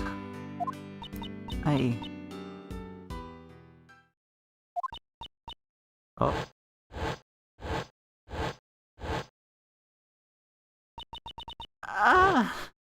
Okay. Vincent, did you remember something? She remembers something now. It'd be like a bad movie. Bull. What? Did you just call bullshit right now? Bull? Prosecutor Edgeworth, please ask her to clarify. Well, okay, what do you mean by bull? I remember now. The person in the red raincoat had that with her. The stuffed bulldog, I'm certain of it. Is that true? Is that just a true defendant? Yes, Your Honor. Court hereby accepts the defendant's statement and does this new piece of testimony. Objection. Oh. Quit messing around, Courtney. Testimony like that can't be accepted, you know. Objection is not noted, sir. However, testimony about the victim's belongings has been lacking up until now. Objection. Nevertheless, you know, your vague memories can't be trusted, you know. The memories are vague. That would be bad for us as well. Didn't you say this earlier yourself, Mr. Chairman? Since we have the suspect's confession, we don't need to worry about the trivial details. Recite the doubt to memories. We must also doubt her confession, which is the main foundation of our case. You're going to do that, sir. Ah, you're right. Well, never mind then, I shall leave it to you. Thank you very much. We did it. Just touch and go for a while there, though. However, those words to Judge Courtney just now. Almost feels as if she's on our side. Yeah, I feel like she is at this point. I don't feel like there's a, you know... Is she? No, she is. She wouldn't be that enthusiastic about it. Prosecutor, do you know anything about this stuffed animal? The stuffed animal case spoke of must have been this. We found it in the storeroom. It's believed to be one of the items for the auction. This is... Do you know something about it, Justine? No, it's just a bit different from what I imagined. Indeed, it's certainly not what I would have expected the victim to be carrying. Examine every suspicious looking crate. Yeah. There's the horn. The right horn seems to be fine, but the entire balance seems a bit off. This horn looks like you can move it. What? Oh, what was that buzzing sound? Seems the story is equipped with a recording device. And I knew who you were right away. You can't hide that burn from me. Silence, huh? Been waiting for my chance to get revenge all this time. Ah! Psst. Is this the moment of the murder? You could have recorded something like this. Wow. This is... There ain't no doubt about it. This here was what I heard. Not verified with these voices were recorded. Also possible that they aren't related to the case at all. If only we had some video as well. That's hogwash. I'm telling you, that was right there with the conversation I heard. Victim was holding on to it, right? I reckon it must have been recorded when she got attacked. That certainly is a possibility. However, your testimony alone isn't sufficient. Requires something with a little more credibility. Again, her words. It almost sounds as if she's trying to give me advice. There's Courtney, there's no mistake that those voices from the incident. Please recall the audio that was recorded by the stuffed animal. I knew who you were right away. You can't hide that burn from me. You paired this part of the testimony with a certain piece of evidence. We can prove it.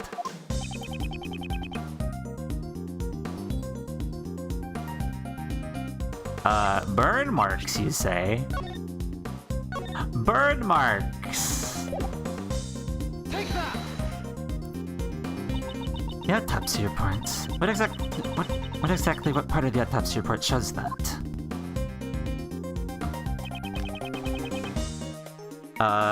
Right here. Burn. Take that!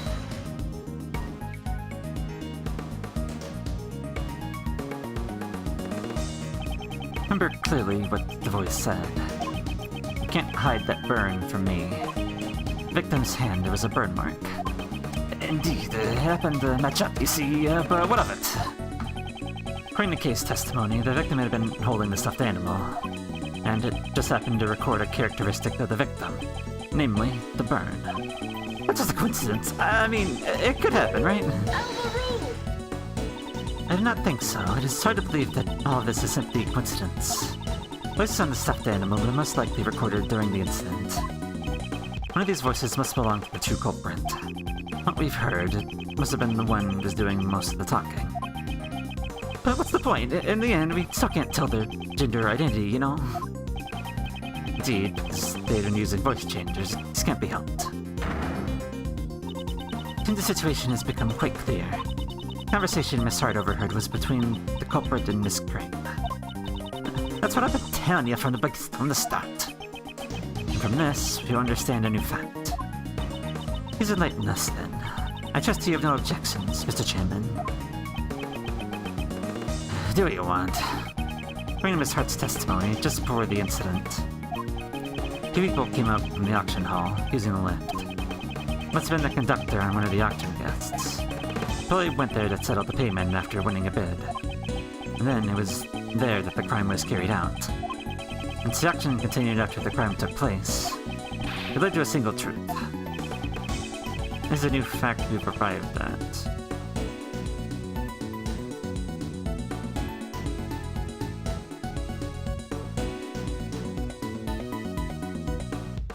The culprit is the conductor. Since the conductor was the only one who could keep the auction going, we can conclude that the deceased victim cannot have been the conductor. Justine, please be quiet here, okay? If the conductor was not the victim, then they must have been the culprit. Please wait, that alone isn't sufficient. Of course, even I do not intend to rely upon the process of elimination. Certain traces left at the crime scene lead me to believe that the culprit is the conductor. Now then, please show it to us. Where are the traces left at the crime scene?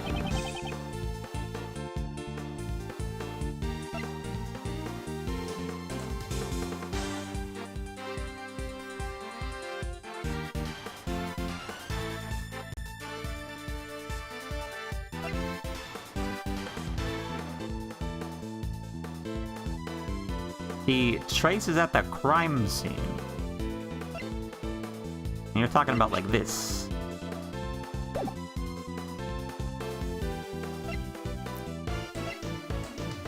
There could be multiple answers to this, but I'll drop that for a start. No, not that. In fact, not that one, actually. Ow.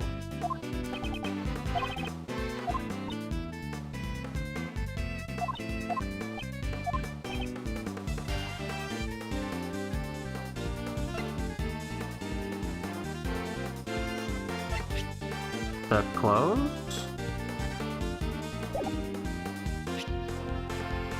The clothes, maybe? No.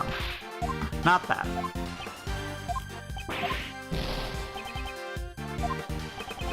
What was the conductor? They would have wanted to hide. Oh! Oh, yeah. Oh, true. Yeah. True, that's fair. Yeah. Take that! What? Come on now. You said hide something. What else? What else did you hide? On the heads.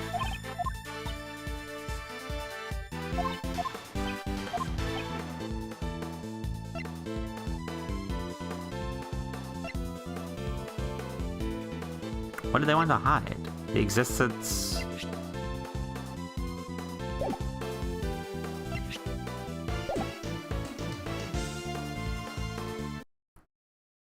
I'm game sharking it, excuse me. Okay. Oh.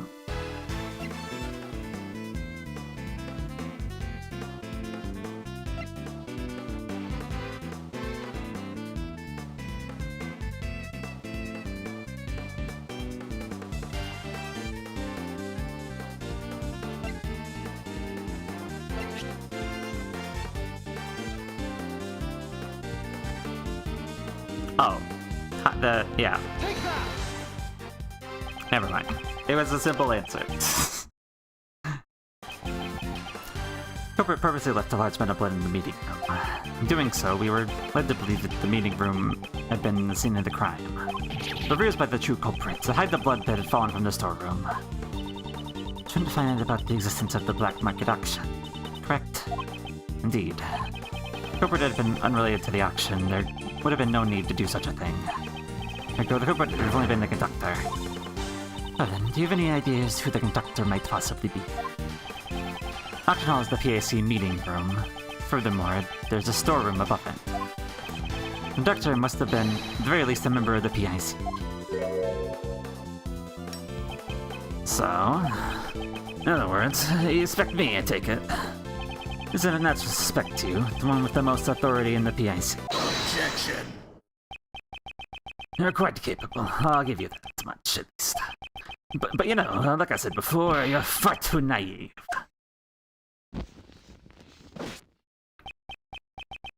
You have nothing, you know.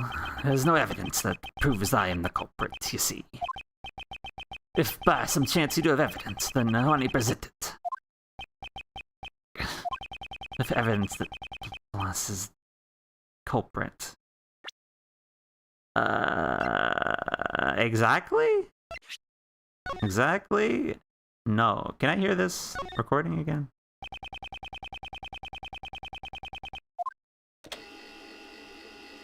And, I knew who you were right away. You can't hide that burn from me. Silence. Waiting for this chance to get my revenge all this time.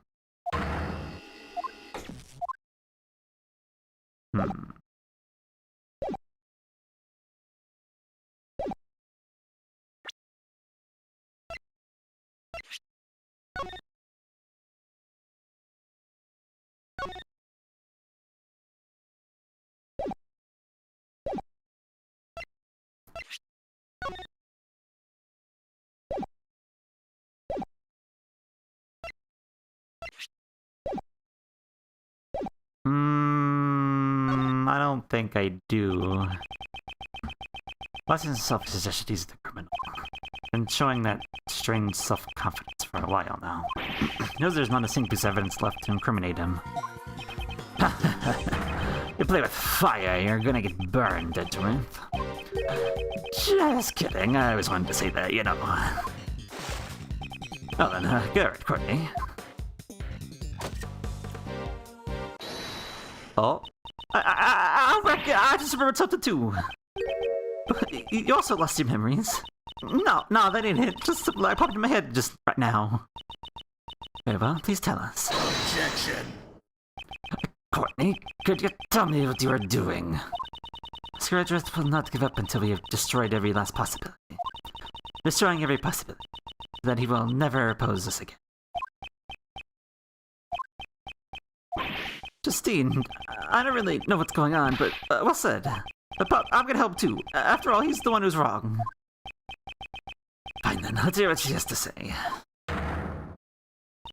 Well then, Miss Hart, please proceed. Sure thing. Just leave it to me. Please make sure you only tell the truth. Ain't that a bad course? I'm a bona fide journalist of justice, you know? Somehow, like, feeling easy. Y'all saying the culprit was the conductor, right? Well, that means the victim was a customer. Now, here's where it gets a mind straight. You see, there were 11 people at the action. When the action continued after the incident, I went straight on over and stuck a peek down below. You don't mean... That's exactly what I mean. All 11 people are still there, present and accounted for. What? Are you sure about that? Sure, I'm sure. I saw it with my own 2 eyes. So it started with 11 people, and there's still 11 people after the murder. But was it a ghost? You know, Sebastian, normally a prosecutor would call that a contradiction, you know. There's really no changes in the auction at all. Really, I'm telling you, the auction just went on like normal. But there was one itty-bitty thing, though. What was it? You know those hammers you always see at an auction? Like the one the lady's using over there. Auction gavel, perhaps. Yeah, that's the one.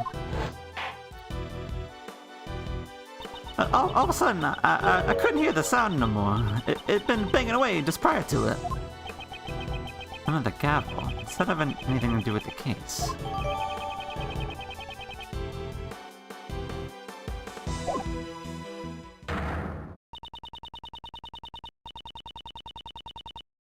Well, I'm confused. Let me just... Held in the tower. Piece of evidence. 11 people remained. Each was wearing a mask. The auction continued even after the murder. However, the sound of the gavel was not heard afterward. Let's see. Okay. Miss Hart's testimony is the truth. This matter has taken a grave turn. The victim was neither the conductor nor a customer. The very foundation of the prosecutor's Edgeworth's reasoning would collapse. Justice prevails, as they say. I hope you've learned your lesson, Mr. Edgeworth. Mr. Edgeworth, there really is nothing we can do. It's not over yet. Some mysteries still remain. To think, if I don't, then Kay will be... Get the answer you wanted this time. Well then, a deal's a deal. Oh? Please wait, Mr. Chairman. I believe it's still too early to make a judgment. There's still a few mysteries left in this case. Until you have solved them all, we cannot call this a complete victory. Isn't that right, Prosecutor Edgeworth? I was expecting you to shout. Hold it, like you always do. Yes, of course. Once again, Judge Courtney's come to my aid. Oh, and what is it? What sort of mysteries are left? Well, of course, there's the contradiction in the autopsy report. Hold it! Like that, yes, exactly. You got it. That kind of thing. Oh, just in time. I brought her in. Hello. Welcome. What's wrong? Why were we suddenly called here? Someone suddenly gets sick. I'll begin preparing a compress. Stat. Out. What do you call me here for? Something happened? Dr. Young, Miss Simpson, you have my gratitude for taking the trouble to come here. This won't take long, so please relax. Tell me what the place is going on. Of course, we called here because something came up. Courtney, just what are you planning? Bunny Young, under the divine rule of law, please answer truthfully. There are no mistakes in your autopsy report, correct? We would never make a mistake. That's certainly strange. Huh? What's strange? Court has found an error in Dr. Young's autopsy report. Dr. Young, please tell the truth. You falsified the autopsy report. That's terrible! How can you accuse her of that? I have no idea what you're talking about. Why would I do such a thing in the first place? Check the true culprit, of course. What you talking about? I would never do such a thing! How strange. In that case, why would there be an error in the autopsy report, I wonder? Prosecutor Edgeworth, what do you think? Oh, I expect you to persist in your statement like you normally do. Why is she taking control of the situation and trying to help me? I don't know what her goal is, but I must play along. That autopsy report you gave to Sebastian had been authentic. And the error should not have been an error. Wait a minute, I didn't do anything! That is what we will figure out from this point on. Firstly, Dr. Young, I'd like to hear your testimony. What do you want to hear a testimony? It would be pointless.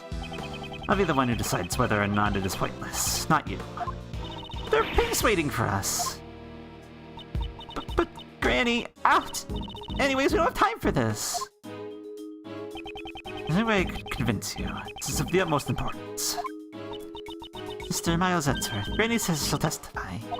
But please, try to finish this quickly. If we don't return soon, there will be people in terrible suffering.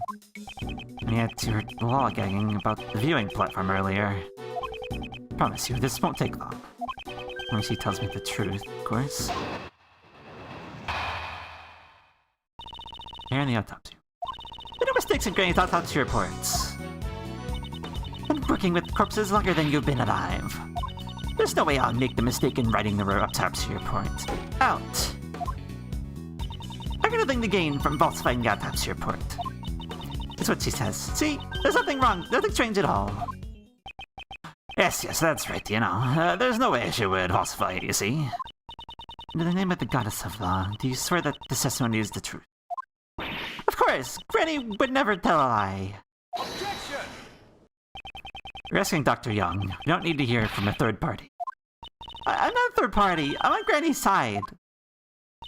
If you raised an objection to my testimony, you'd best prepare yourself. You ex-prosecutor. I'll definitely expose the contradiction in autopsy report.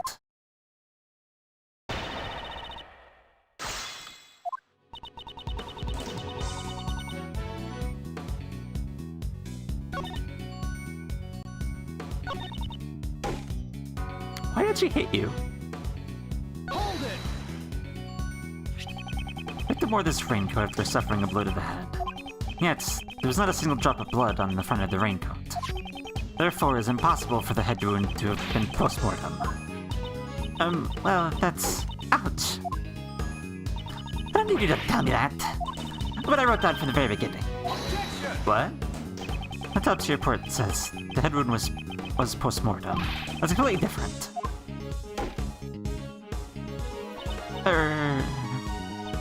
Yeah. I relate the Karen what to put down on the autopsy report. After that, it was none of my beeswax. Relate to Karen? Please elaborate on that.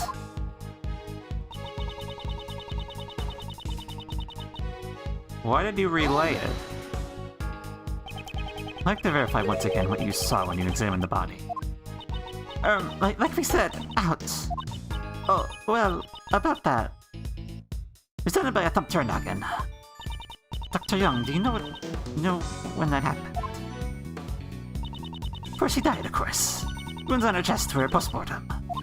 That's why I relate to Karen. So that's what should have been written in the report. That's what you relayed to her, huh? Finally beginning to see the truth.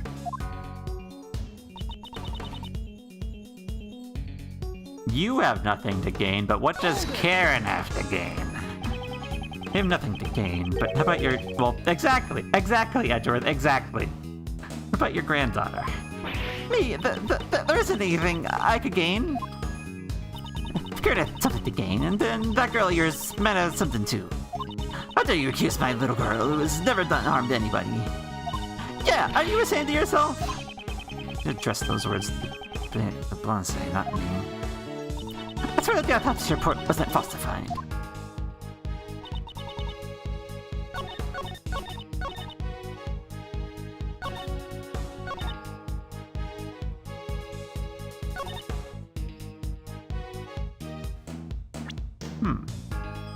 But what do you have to gain? My question.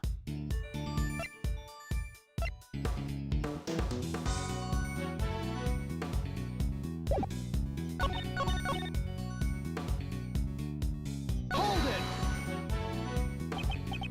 You're saying there's no way Dr. Young could have made a mistake. Of course, doctors can't afford to make mistakes. This is a world where just one misdiagnosis can end a long career.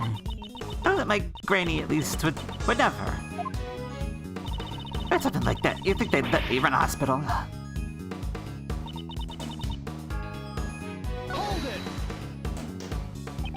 In your long career, you've never once made a mistake. Doctors only as good as the length of their track record. If we're just talking about a lengthy track record, I found our chief prosecutor has one too. Yet his actual abilities don't seem to measure up. Hope that you're not the same as well. Ouch, that's a low blow, you know. But you know, Edgeworth, I don't make mistakes either, you see. Because, you see, before I can make a mistake, those around me will have already made it instead. You see, I don't have time to remember mistakes. It's quite amazing, you know. Must be a karma.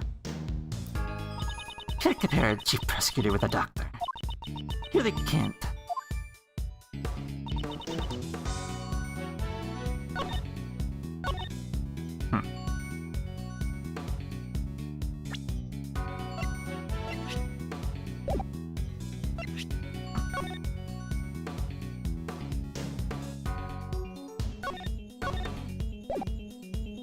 If you relate it, why is your name on it, though? Why is your name on it? Objection!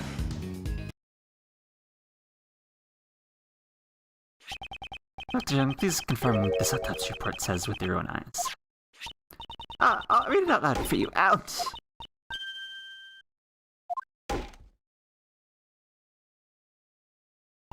This autopsy report wasn't written by me. What? What? What do you mean?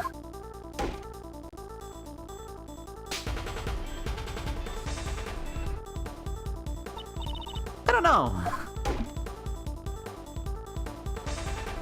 But Granny, I can't say that. Say her, she's gonna hit you with her stick more. Miss Jensen, if you're trying to keep the truth in the dark, then... In place of the goddess of law, I shall hear your confession. Judge Courtney is talking with Dr. Young in private. What? Is that true? Understood. I shall convey your words to everyone else, Dr. Young. I rapidly relayed the autopsy report orally to that child. Seems my granddaughter must have mucked it up when she was writing it down. Wow, she mimicked her voice perfectly. There's no need for her to go that far, though. In other words, the contents of the autopsy report had been falsified. By your hand, Miss Jensen. Oh, Would have to be proven that the wound on her head came first, followed by her chest wound. Miss Jensen, why did you falsify the autopsy report? Hold on a second. She never said she falsified it, you know? Just made a teensy little mistake that you wrote down. Postmortem and antemortem, some kind of similar, you know? They're complete opposites, very definition of falsification. Miss Jensen, why would you lie? Get out! I want you to tell me too. Why would you do something like that? Granny, but Because you falsified the autopsy report, Kay fell into suspicion. Tell me why you did it. I can't say. I just can't say it. I don't want to say, but I can't say. Oh, a bunch of bullies, you know? They're ganging up on this poor girl who just loves her grandmother, so... Totally is unrelated to this. I think we can forgive her just for one tiny mistake. I won't do. Aren't you the one with the most to lose if she testifies? What are you saying? You see, as a former prosecutor, you'll have to speak a little more clearly, you know. Very well, as you wish, I shall answer clearly. Miss Jensen played an essential role in this case. She was an accomplice. Miss Jensen falsified the autopsy report in order to assist the true culprit. Ouch! This girl's an accomplice. What's your basis for that claim? Impossible for a single person to commit this crime in the first place. The crime could not have been committed without at least two people, namely because...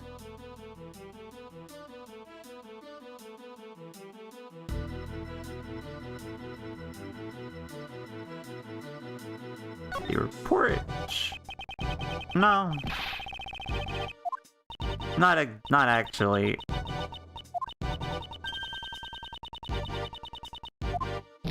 Yeah, you're right. That's a little weak.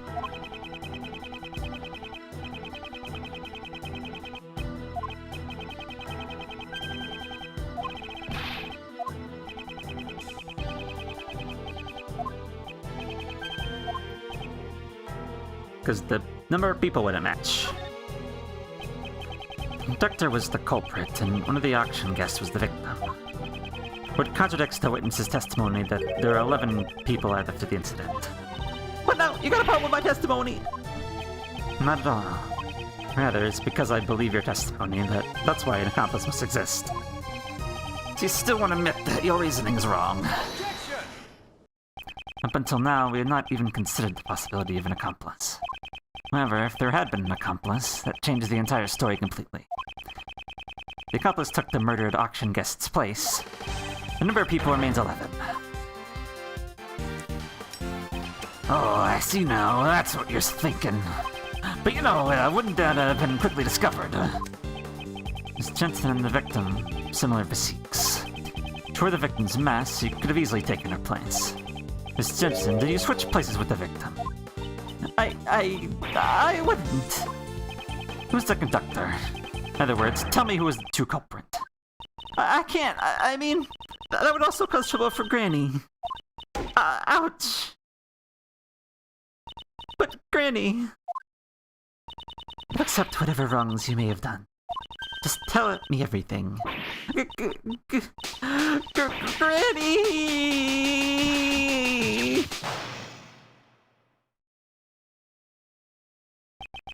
As I thought, it appears you really were the accomplice.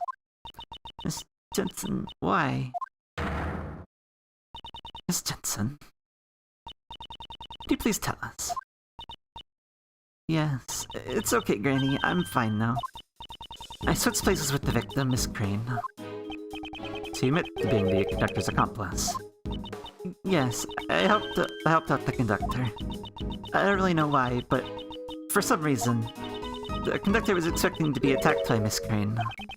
Conductor expected an attack from the victim.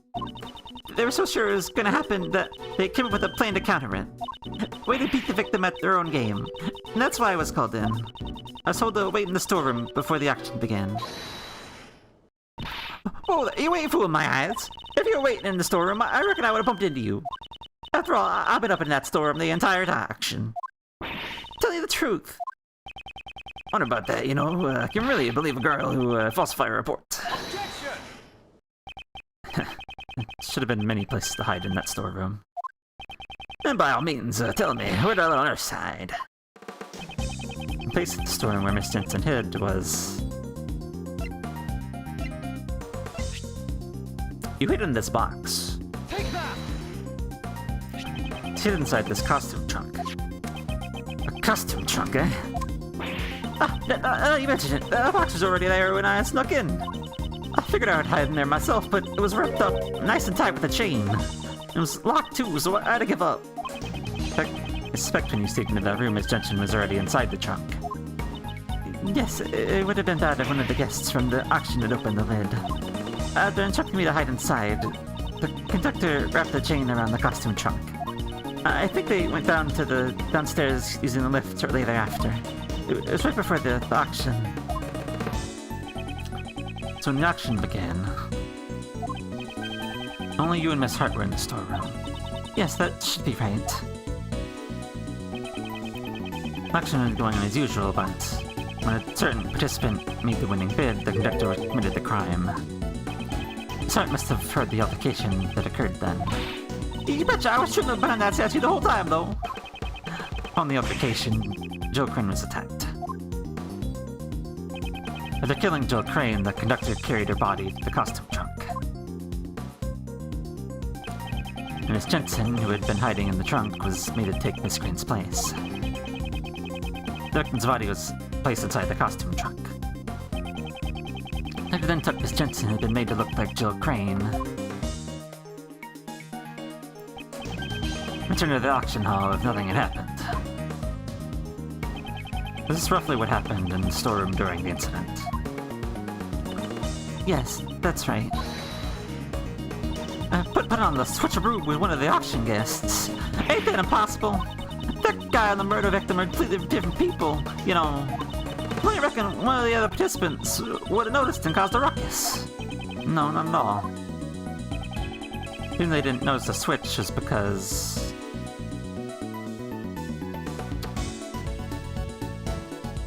She stole the victim's clothes? Well, I can tell, Miss Jensen and the victim appear to have a similar physique. Furthermore, there was a rule requiring a mask to be worn during the auction. If their clothes were the same, I doubt anyone would have noticed she was a different person. Yes, I blended right in. Borrowed Miss Crane's clothes and ouch! Just embarrassed to death like that. I know, I also thought it was pretty heartless to leave her exposed like that. But when this cut there was looking, I covered her up in the raincoat that was for auction. She's the one who put the red raincoat on the victim. Then the auction resumed, nothing had happened. I took the picture of her in that red raincoat after that. Make all the facts line up.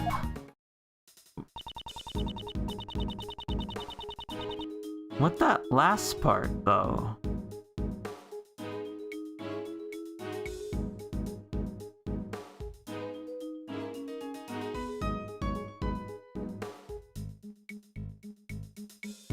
What that last part, though? That last part doesn't seem correct to me. If I took the photo, I went over to sneak peek down below. I witnessed the 11 participants, and I hightailed it back to behind the statue.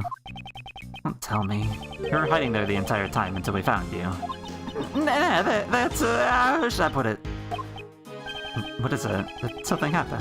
I didn't mention it before. After that I might have dozed off a little. To be more precise, I fainted? Something like that. So something did happen. Ain't no big deal. Kinda embarrassing to say, though. There's this huge thump sound all of a sudden. I was a little surprised by that. It was right after I just witnessed the murder, so I was shaking my boots. My heart should have tightened up and I was off the La La Land. When I woke up, it was just already the next day, around the time y'all came by the storeroom. I see, there's a large sound. Sorry, I think you do not know what transpired in the storeroom beyond this point. I guess, but after the auction, all the masks were properly returned. So I reckon the participants had access to the storeroom, just like I done said. Miss Jensen, what were your actions after the auction resumed? I took the victim's place and participated in the auction. The conductor instructed me to win the bid for the costume trunk. Because the body was inside it. It would have been bad if another auction guest won the bid for it. He didn't realize the box was empty. No, we only found out when I came to the storeroom to pay the bill. The conductor was with me and told me to go search for her immediately. And then I found another girl crouched in front of the ladder. Okay. Yes, she probably fell down from the roof and lost consciousness. Maybe the victim left behind the hatch, left on the hatch when she went up to the rooftop. I understand now. He was surprised at seeing the collapsed victim and did not notice the open hatch. Must have missed her footing and fell into the storeroom. Sorry, I've determined the sound that... I assumed the sound that made you faint. It was likely that sound okay falling on the storeroom floor. That might have been it. I reckon it'd be kind of pathetic to fade over something like that. Jensen found the unconscious Kay. The Sart was also unconscious behind the statue. The situation's becoming clearer to me. Miss Jensen, please continue your story. After I found Kay and the victim, I put them both in the trunk. If the customer at the auction found out, there would have been a huge commotion. It was an order from the conductor as well. Yes, it was. Once I secretly decided to put the raincoat on Miss Crane, I disposed of the raincoat without the conductor noticing. So the conductor didn't anticipate the raincoat becoming another piece of evidence. And finally, we dismissed Crane in the spare conductor's outfit. I see, in doing so you made the victim appear as if she was the conductor. In the end, the auction ended without anyone noticing anything. Miss Jensen, your crimes have become clear. You know anything else, please hold nothing back. I want to help you more, but that is all I know. I had to say, there is just one thing that bothers me. When I took Miss Crane's place, I borrowed her clothes. But there was no way for me to borrow her hair. Ouch! What kind of coroner's assistant goes around stealing a corpse's hair? I think robbing the deceased of their clothes would be questionable enough. Both the color and length of our hair is different, so I was worried about how to disguise it. However, the conductor even had a wig prepared for me. In fact, he had two of them. Inside the costume trunk, there was both a straight wig and a wavy wig. Two wigs? Why were there two? Who knows? Maybe it was a precaution in case the victim had changed her hairstyle. I ended up using the straight wig to mask Miss Crane's hair. That means the wavy wig was left unused. Interesting. Is that really all you know?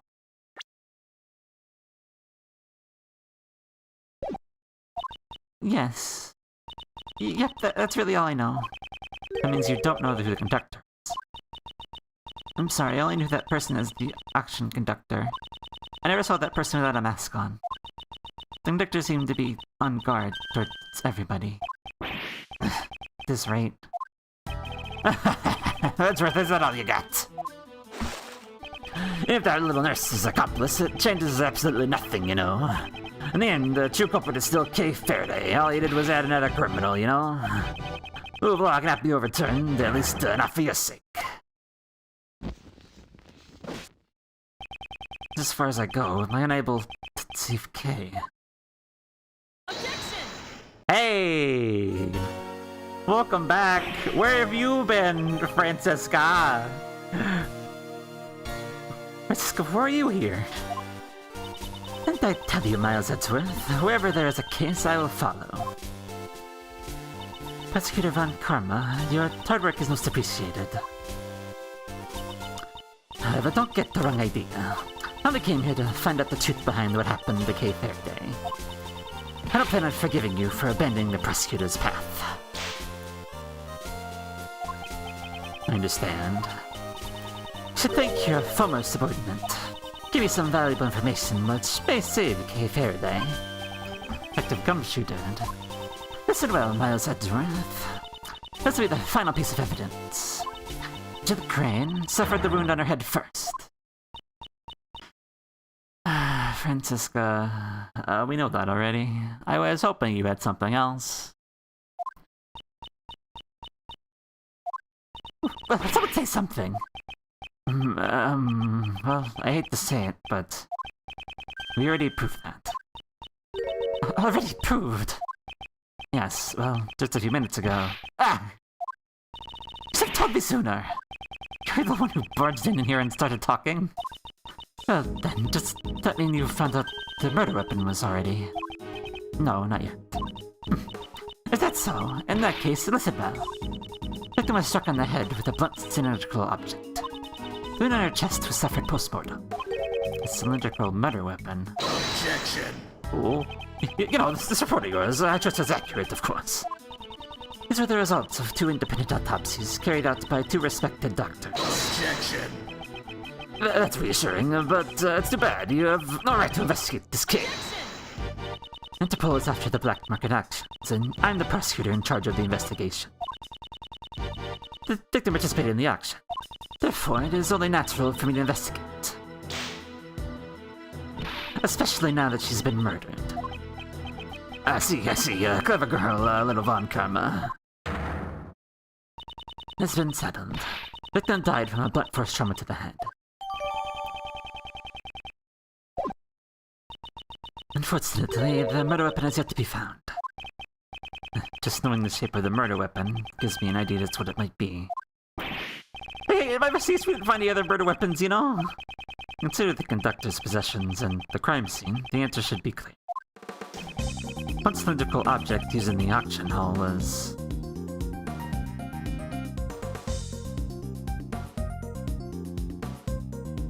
an auction gavel. It's something the conductor had in their hand during the auction. Namely, an auction gavel. An auction gavel? We didn't find anything like that. The culprit is the conductor. It is possible that the gavel may be the murder weapon. However, that alone is not reason enough. Wouldn't you agree? Of course, I have proof to back it up. This evidence proves that the murder weapon is the auction gavel.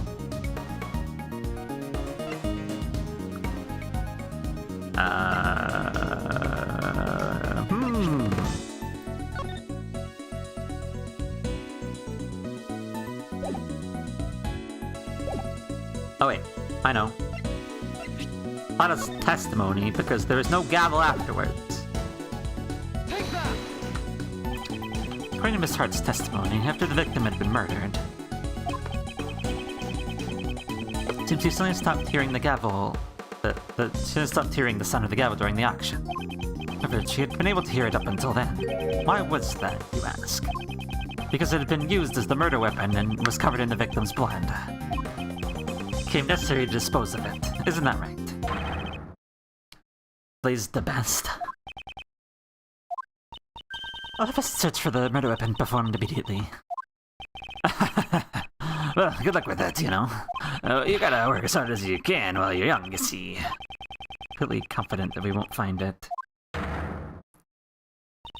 Now then, while the search for the murder weapon continues, hereby call for a brief recess. I'm not stopping, so we're just gonna continue. I'm not stopping. I'm not cliffhangering this. Fuck that. I wanna fucking finish this. I don't care how long I have to go. April 6th, 9:18 a.m. Grand Tower, PIC meeting room.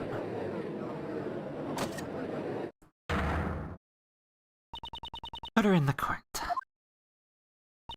Prosecutor Von Karma, your report, please. I have bad news. You searched every inch of the Grand Tower, but Jackson Gavel was nowhere to be found. That is most unfortunate. It seems I am left with no choice but to pronounce the verdict. Well, it sure seems that way, you know. Normally, you wouldn't commit a blunder like that, leaving behind a murder weapon, you know. Best criminals would never do something like that, you see. I don't have enough information. This is as far as I can go. Yes, it's a shame, you know, but it can't be helped, you see. This takes me back, you know, all those defendants who came to me asking for a plea bargain. They trusted me, you know, told me everyone of their dirty secrets, you see. And when it came time for the trial, I'd get them sentenced to life in prison. They were all completely dumbstruck, you know, each and every one of them. Oh, how I wish you all could have seen it, you know, the stupid looks on their faces. I hereby announce my verdict. Please humbly accept the words of the law. There's nothing more I can do with this, both Kay and I are. If you'll get some evidence. I never thought I would be passing judgment on you like this. This is the end. Defendant. Best the best, I hereby indict you. What? What? Oh? What's gotten to you all of a sudden? I have here documents regarding a certain case. The SL7 incident, a case that happened 18 years ago. Documents, you say? Why do you suddenly... Wait, you don't mean... The day of the crime, the record of your gear being used is because... I came to this room to fetch these documents, of course. Although, when I entered the meeting room... Since it was before the black market auction begun... First, I told you that I came to gather documents about you, Prosecutor Edgeworth. At that time, I simply cannot tell you the truth. Why do you have this? Hold on a minute. Let me just have a peek at this, thank you.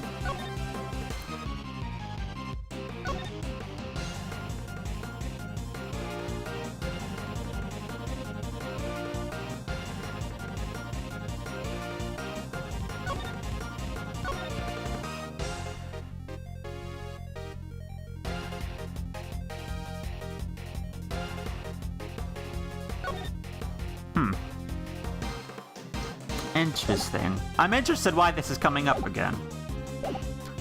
What are you doing, Justine? Why are you indicting Pops? On any basis? This is slander! That was a wonderful remark, Sebastian. Really? Of course there is a basis. During the case 18 years ago, Prosecutor Manfred von Karma fabricated information regarding the body. That's because the body of the sculptor, Isaac Dover, had been stolen. Papa fabricated information about a body? What do you mean? Detective Lacey, who handled the initial investigation, reported that the body had gone missing. However, in order to deceive Prosecutor Von Karma, there's a person who purposely did not report to him that the body had disappeared. What? What did you say? That person would not forgive those who defied him, nor would he allow others to hold power. He used any means necessary in order to bend the others to his will. And then, also 18 years ago, Dr. Young was ordered by a certain individual to write a fake autopsy report. Dr. Young was the one who wrote that autopsy report for the IS-7 incident. But please wait, Brady didn't do anything wrong. She was ordered by that person. She had no choice but to obey. That person was the chief prosecutor at the time. The chief prosecutor 18 years ago? You don't mean... Chief prosecutor? Who gave Papa his first penalty? None other than you. Blaze the best. What are you saying? Pops never do something like that. Sebastian, we do not need your opinion right now. Blaze the best. Do you have a rebuttal? We're kidding stuff about the body Von Karma did all that on his own, you know. Falsifying the autopsy report, Young. You would actually do something like that. Man, you really did some terrible things behind my back, you know. Seeing as how all parties concerned are here today, we should ask them directly. Please wait, Granny is out! Granny, I'm sorry, I knew. That's why yeah, because if I didn't, he said he would expose you. If I didn't assist in the crime, Granny would be prosecuted. That's why that man, that conductor, told me. Miss Jensen was being threatened. It was the conductor who threatened you. Plays the best. I don't know. The person who threatened me was the action conductor. They do have similar physiques, but I never saw the person's face. Any trivial thing is fine. Just give us a characteristic that would be a clue. That's right. The conductor's mask exposed just a tiny part of his face. There was a tattoo there. I'm sure of it. Interesting. A tattoo, you say? Objection. I have no idea what you're talking about, you know. As you can see, there are clearly no tattoos on my face, you see. So that person doesn't matter to me at all, you know. The person who threatened her, the so-called conductor, I wonder who it is, you know. You've incurred the wrath of the goddess of law. I suggest you watch what you say. I see you incurred your own wrath rather than the wrath of the goddess of...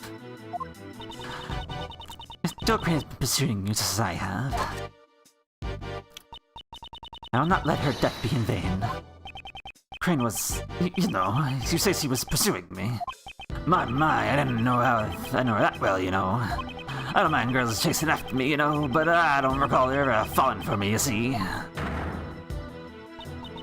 Didn't know the victim well. That is a testimony we haven't heard up until now. For the eyes of goddess of law, you should give us your official testimony. I see, everyone is bullying me. You're gonna go that far. That's fine, you see. I'll just have to make you disappear. Every last one of you. Ask your Edgeworth, I shall cooperate with you as well. We let this opportunity slip by. I doubt we'll ever get him to stand in court again. Please, do not let this chance go to waste. Yes. I promise I will live up to your expectations.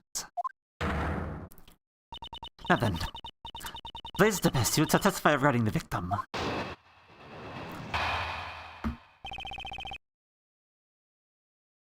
Regarding Jill Crane.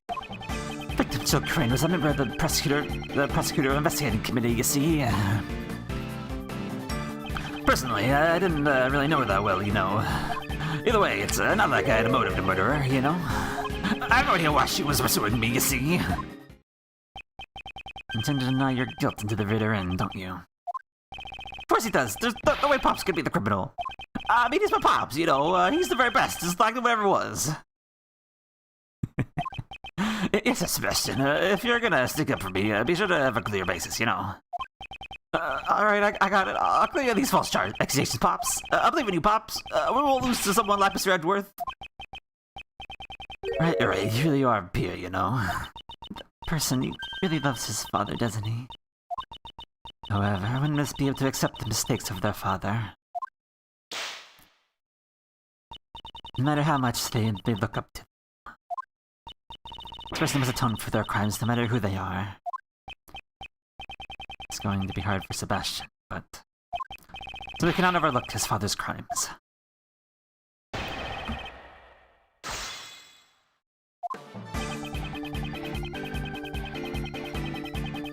Uh-huh.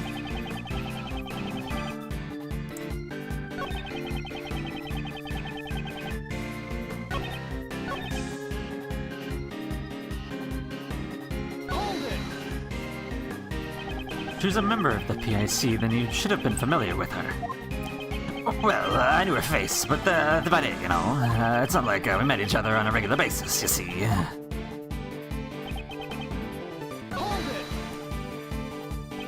So you're saying you weren't very familiar with the victim?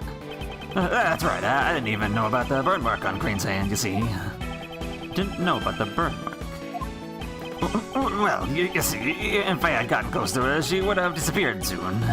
It's a fate to remember someone, you know, when they're just gonna disappear, you see. In other words, anyone who defies them disappears. Like you add your statement about the victim's burn to your testimony.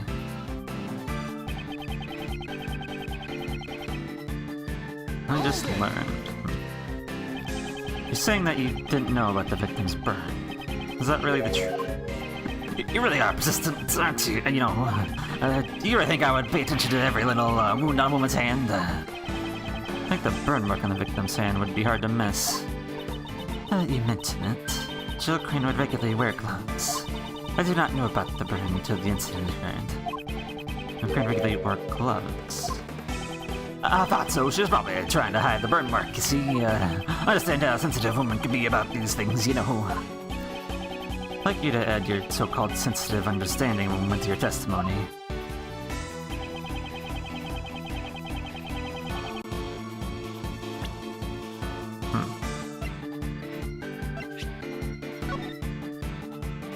Oh, updated.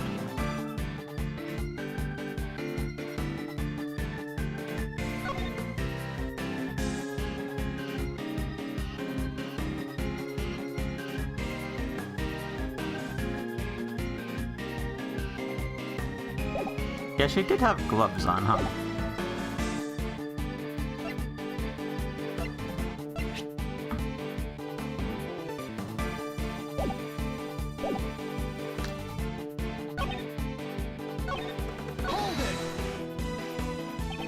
So you're aware that she always wore gloves? Well aware. Those gloves were practically her trademark, you see. But I guess they weren't just a fashion statement. She wanted to hide her burn mark, you know. I wonder if that girl over there also hiding something under their bandages. Huh? I'm not hiding anything. I think you are, you know. You're hiding the face of a criminal.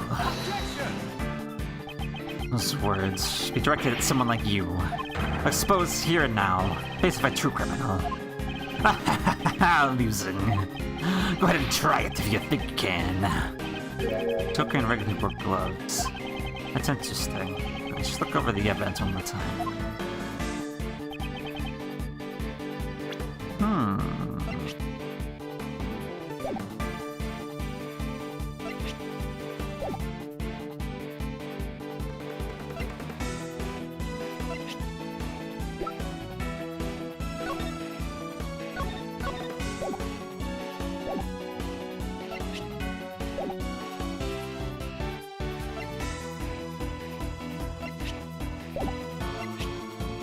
Ah.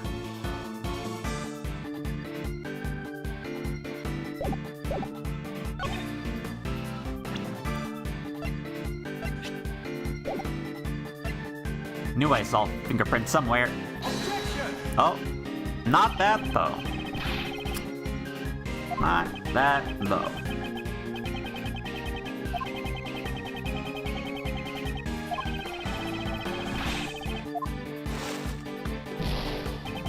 Fair point.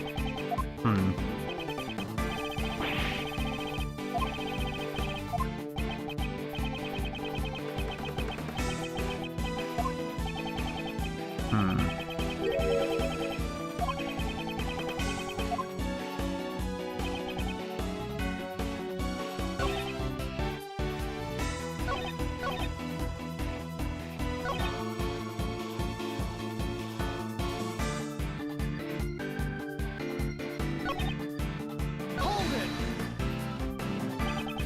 Is there any trouble between you two over work?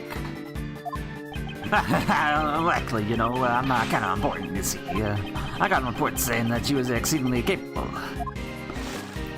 But, you know, social status was completely different, you see. We didn't talk much, you know. Maybe true, but it doesn't prove that you didn't kill her. That's where the prejudice, you know. I mean, look at you. You're taking the side of a criminal. Seems Miss Crane was the one who had an interest in you, Mr. Chairman. You know, that really is a mystery. I haven't the faintest idea, you see. So that's that. Since I had no motive, your reasoning doesn't hold, you know.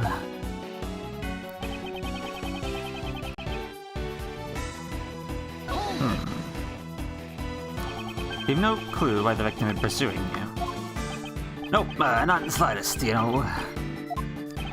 This Pop's such a handsome man. True, you know, a woman appeared before me and disappear. Disappear and then reappear. You Pops could never reach my Pop's level of awesomeness. It'd certainly be impossible for a normal person. Having people appear and then physically disappear on a daily basis. Well then, maybe Courtney's gonna disappear too. Before that happens, I'll see to it your way of life disappears today. I see. Then I should just finish it before the day's over.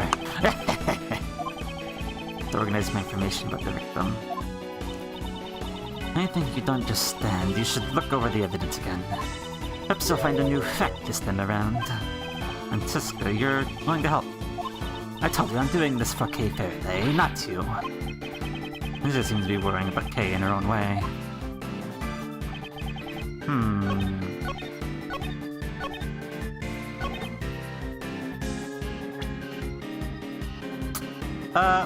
Let me just, I would like to listen to this animal one more time, please.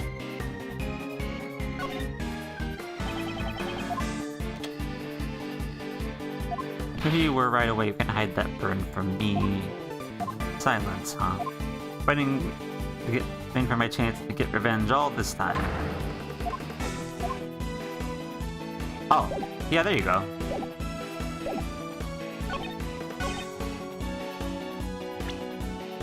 She wasn't hiding it at the auction.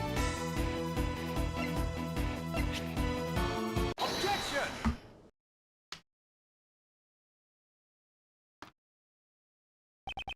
Hope can regularly wear gloves.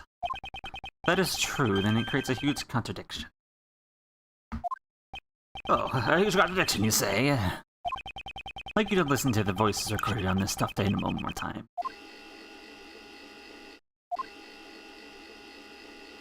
And I knew who you were right away. You can't hide that burn from me. Silence, huh?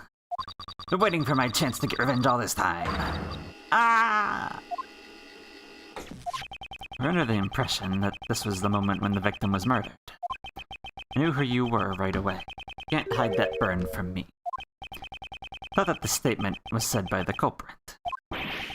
Isn't it fine? What's the problem, you know? There's a huge problem with that. The victim might have been wearing gloves from the start. It would have been impossible to see the burn on her hand. Objection! Gloves come off very easily, you know. She could have taken them off during the auction. That's not true. Miss Green had been wearing your gloves when I took her place. She was wearing them before she was murdered. What are you saying? You don't you understand the position you're in?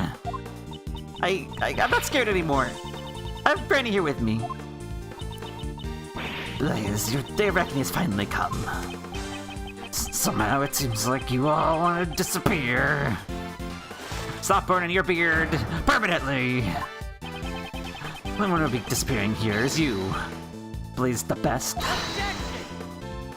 Hey, how do you say that to Pops? Does it really matter if the burn mark is visible or not? It certainly does matter.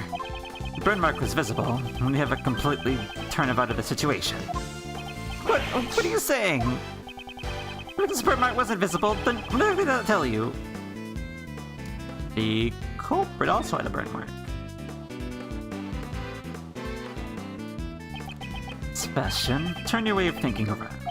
The victim was wearing gloves, and her burn mark could not have been seen. In that case, whose burn mark was seen? Someone else's burn mark? Precisely. The culprit had a burn mark as well. In other words, I knew who you were right away. You can't hide that burn from me. The person who said this was not the culprit but the victim. What? Objection.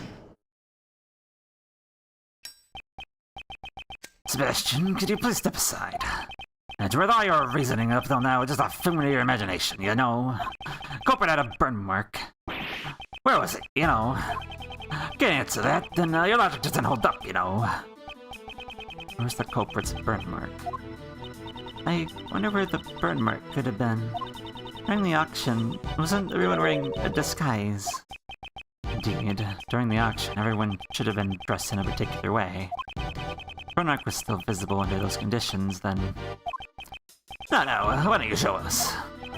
Where's the culprit's burn? You have to show me the proof, you see. Well, if we come over here... The doctor had a mask that showed your face, and you had a facial tattoo. I don't think that was a tattoo, I think that was a burn! Take that! It was what the detector was wearing during the auction. In other words, the outfit you were wearing at the time. What can you figure out from the clothes alone? Objection! The doctor had been wearing a white suit, white gloves, and a mask.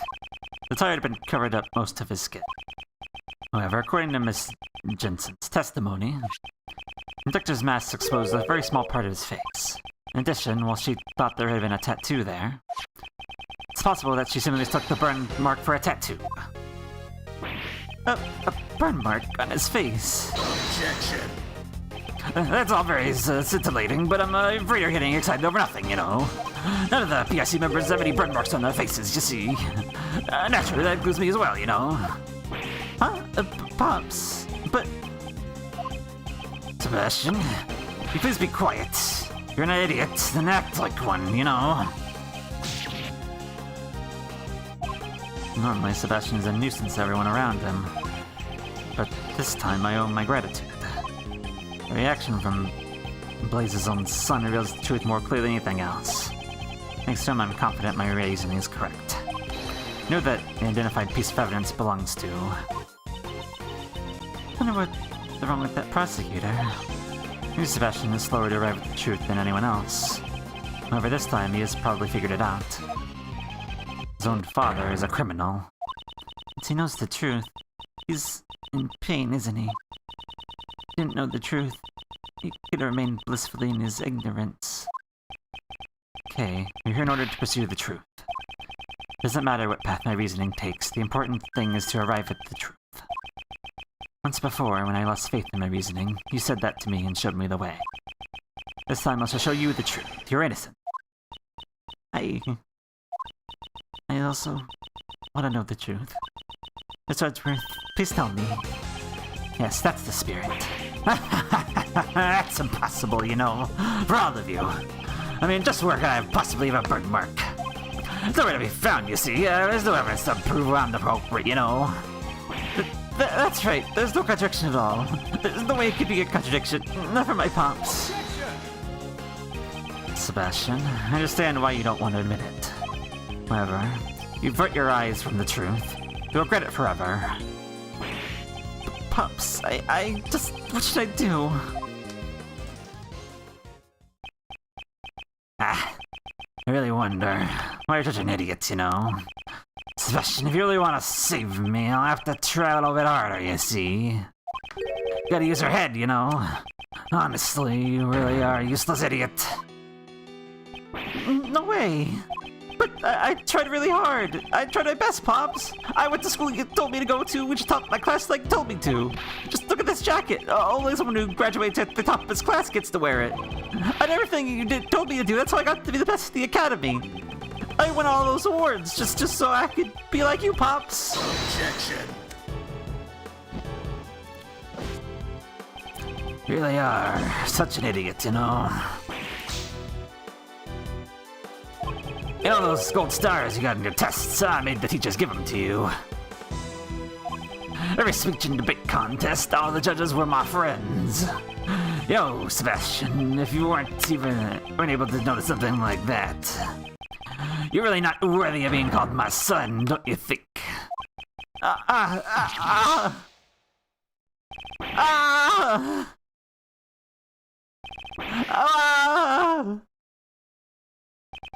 Oh, even my son disappeared.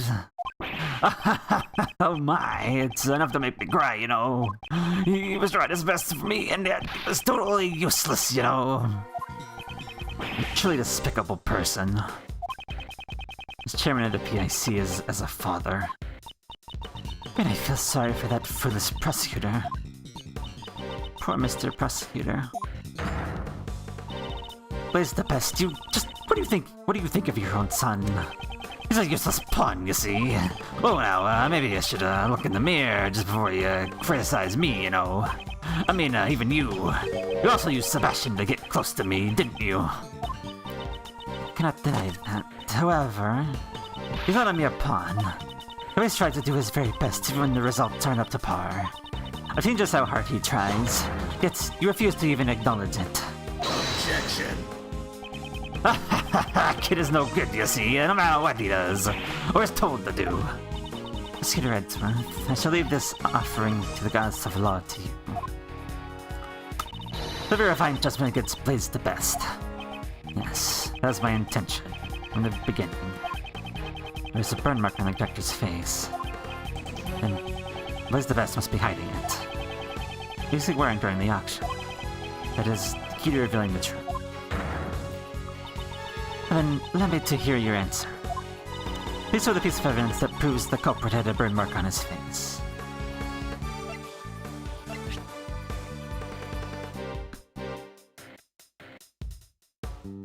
I have two ideas for this.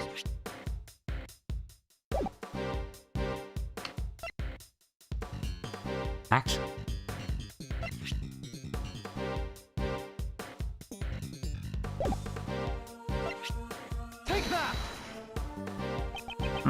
Not that. Okay, I have a different idea. Very interesting idea, actually.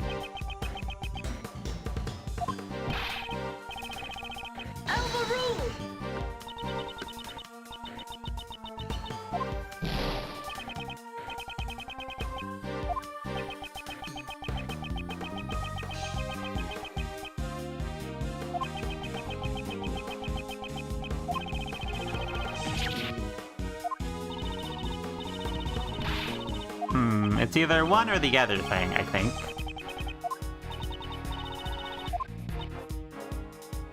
We're just gonna, you know... I think I know what the answer is, but, you know... just for the sake of doing it, I guess. Why not?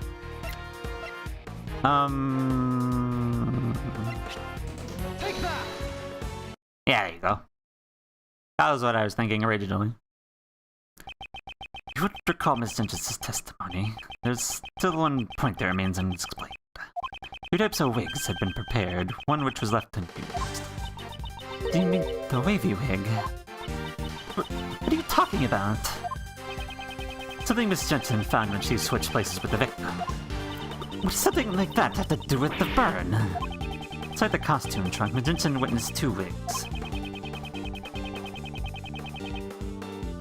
One of them used by Miss Jensen to make her look like the victim. Now then, just what was the other wig used for? Doesn't seem like it was a spare wig. There's no need to overthink it. Just compared the attire of the true culprit, the conductor, with that of Blaze the Best. Don't stare at me like that. I think there's just one spot where there's a huge contradiction. Specifically, around his face. So that's... not a wig at all. Indeed, there's no wig. Blaze the Pest, it was your fake beard!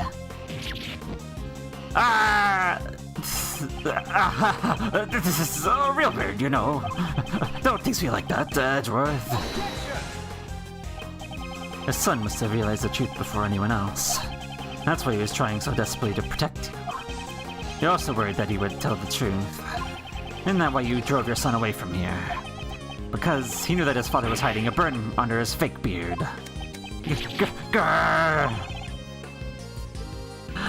Blaze the Pest. How about you remove that fake beard of yours? Yeah! I promise to God that goes to nothing! There you go. A burn mark. Investigator Edgeworth. This has been served for the goddess of law. For that, I give you my thanks. I should be the one thanking you. Blaze the Pest, I hereby announce my verdict. To be taken into custody for the murder of Jill Crane. I don't... Oh. Really? That simple? I was expecting more of a fight. Alright. Cool. Cool then. April 6th, 9:44 a.m., Grand Tower, PIC meeting room. I really just opened that goggles do nothing. Yeah, they did. Yeah, they did. Yes, they did. Mr. Edgeworth, thank you very much. I was happy that you believed in me to the very end. Just no need to thank me. As a prosecutor... No, as a friend, I simply wanted to save you. Prosecutor Edgeworth, I bring good tidings. It seems that former Chairman the Best has been safely detained in the detention center. However, the search for the murder weapon, the auction gavel, continues. Blaze the Best is a shrewd man. There's a good chance that he has already disposed of it. There's also one piece of testimony that concerns me.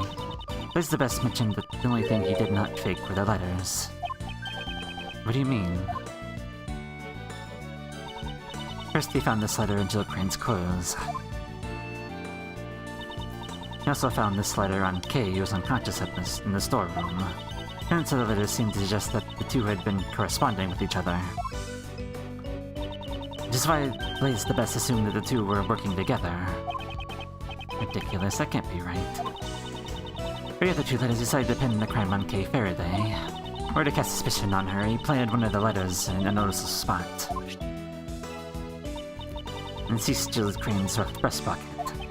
Isn't that just an excuse? That's what I thought as well. It might have simply been a last-ditch effort to save himself. However, before the stern eyes of the goddess of law, these are trivial matters. Crimes shall certainly not go unpunished.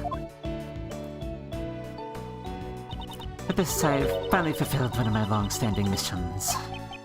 Judge Courtney, you tell me what you know.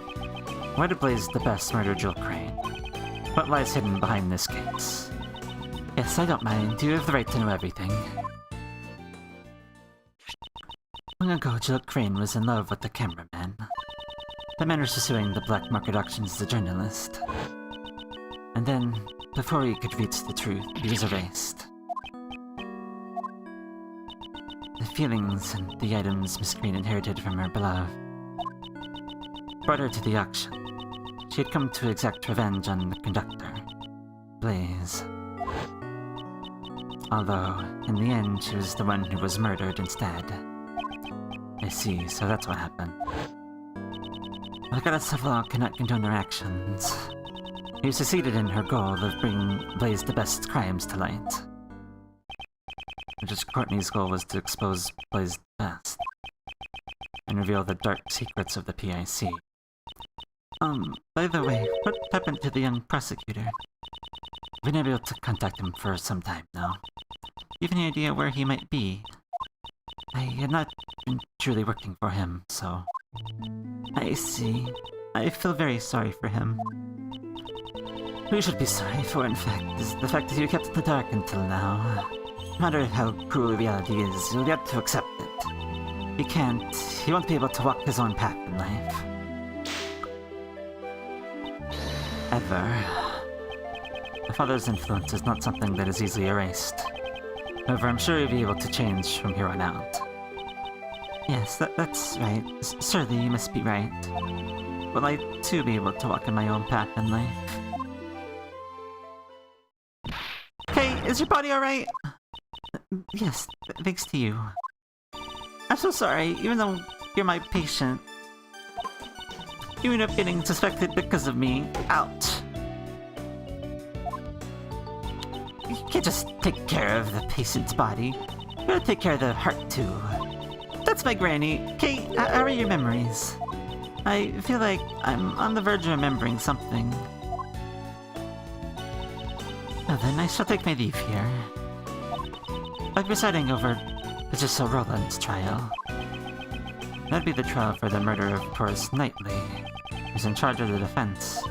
This Granny is supposed to be the defense attorney, but now that she has passed away, we're currently arranging for a replacement defense attorney. The Granny had been in charge of Patricia Rowland's defense. I'll have to get in contact with Sebastian quickly since he's the prosecutor in charge. Well then... please wait. What about Mr. Edgeworth's prosecutor's badge? What happened to his prosecutor's badge? Chairman's arrest. The PIC is no longer functional. I cannot answer that question easily. Perhaps one could say the only goddess of law knows. But that's... You don't need to worry about me. This is the path I have chosen. Seems you have no plan to change it either. Of course not. I chose this path to seek truth. With the departure place the best, the law is once again returned to our hands. We truly desire to continue the prosecutor's path. I'm willing to assist you in reclaiming your badge. I appreciate the sentiment, but I must decline. I not relinquish my badge with half-hearted feelings. I see. Seems that our paths of law will continue to run counter to each other.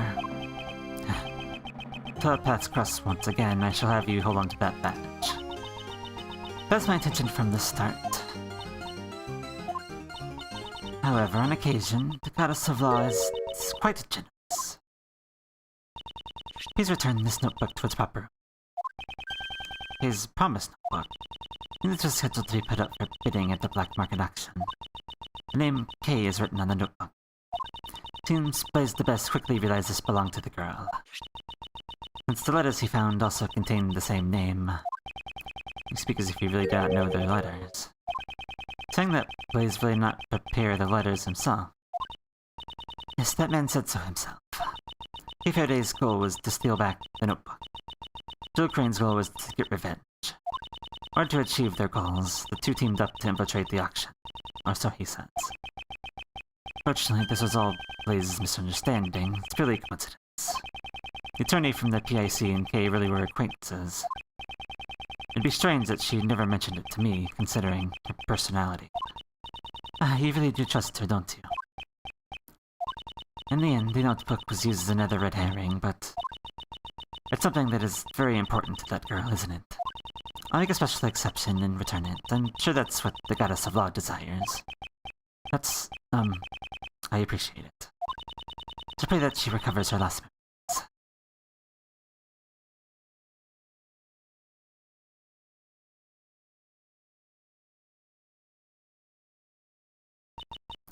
Is something wrong?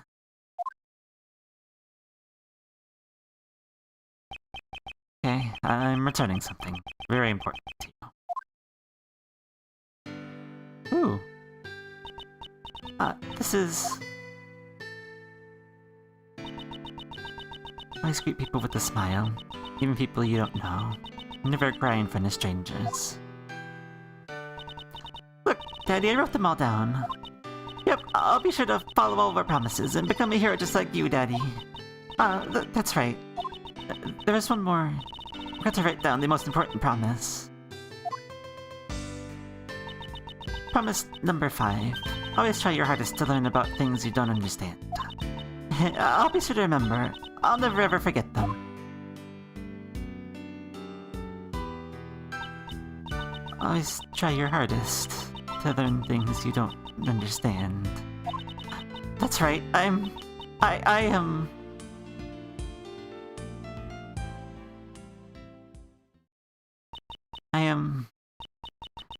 the great thief who steals the truth, Kay Faraday. I'm the second Agiratsu and Mr. Edgeworth's assistant. Hey, you remember? It's kind of embarrassing, though. Thank you so much. It's all thanks to you, Mr. Edgeworth. I lost my memories. You're still trying to save me, right? Seems you're back to normal. Oh, Kay, you've gotten better.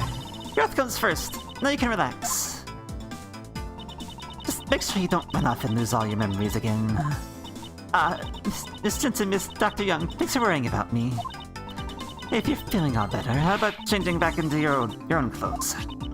I washed your clothes for you, okay? They're nice and clean. These clothes, wasn't Detective Gumshoe holding onto them? Ted Forensics was done with them, so he gave them back to me. Have they revealed the results of the analysis yet? But yeah, it's like, I actually think to ask about that. No, more importantly, let's hurry up and get you changed, Kay. Still, isn't it better if we do not remove her bandages? She should be fine now. She just bumped her head. She didn't really have any other major injuries. Then, why was she so heavily bandaged? Better safe than sorry. A pound of prevention is with an ounce of cure. That's my motto. What a troublesome motto. Come on, Kay, let's get you dressed up over there. Hey! Now this is definitely what a great future look like. The smell certainly suits you best. In the past, and now as well. So on Karma, thank you for grooming too. I only came because Scruffy asked me to. But Scruffy also wanted to see your energetic self again. Gummy, what happened to Gummy? Who knows? Maybe he was disgusted with the man who was willingly throw his prosecutor's badge. Of Gumshoe. I must be going soon. I'll be taking these ladies in for questioning. What's gonna happen to the two of them? One aided in the murder of an attorney, the other forged an autopsy report 18 years ago. These crimes definitely won't disappear. Of course, I will mention in court that they were being blackmailed by Blaze. We'll be just fine, just as long as Granny's on my side, we're invincible. Well then, take care. Now then, okay. I'd ask so soon right after you regained your memories, but I have some questions. Sure, ask me anything you want. What were you doing on the day you lost your memories? That day, I was asked to come to Gourd Lake. I didn't know who called me there, though. I was watching the moon at Gourd Lake. A person in a red raincoat approached me. All of a sudden, he used some kind of drug to knock me out. What? What is she saying? This where Case saw the moon was at Gourd Lake. When I woke up, it seems I somehow ended up on the roof of the Grand Tower. Mine was still in a daze, so I stumbled around for a bit. That's when I found the person in the red raincoat collapsed. I was startled, and I sat back into the panic. I fell from a high place and got knocked out cold again. Then, when I woke up, all my memories were gone. The person in the red raincoat. Who exactly was that person? Oh yeah, I was certain that I saw them walking in midair. Somehow this is all starting to make my head hurt. Please calm down. Just a little confused because you've only recently gotten your memories back. Most likely this is the main cause of your confused memories. You fell in a hole.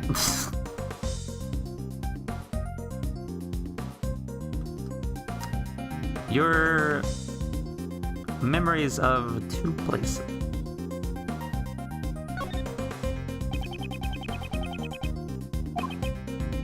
You saw the moon at both Gourd Lake Park and the Grand Tower rooftop, which led you to confuse the two places.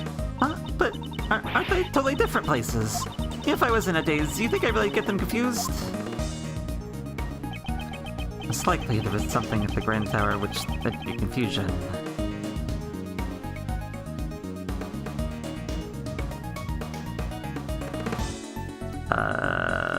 The stand? assume you're going to give me some leeway on this, but just in case. Take that! Ventura Rooftop and Gourd Lake have 2 points in common. They both have a cherry tree and a food stall. On a neat incident! Your memories were confused because you had been in 2 similar locations. The person that you first saw could not have been walking in midair. They're simply walking on the ground at Gourd Lake Park. Must have gotten that scene confused with the Grand Tower Rooftop. So that's what happened. How did they steal the memories of a great thief? They'll pay for this! Nevertheless, I wonder who the person that assaulted Kay was. The person in the red raincoat who appeared at Gourd Lake.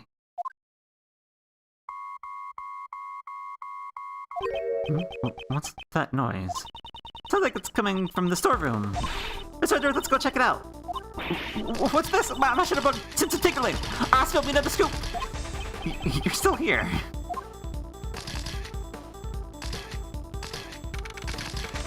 April 6th, 9:53 a.m. Grand Tower, 51st floor storeroom.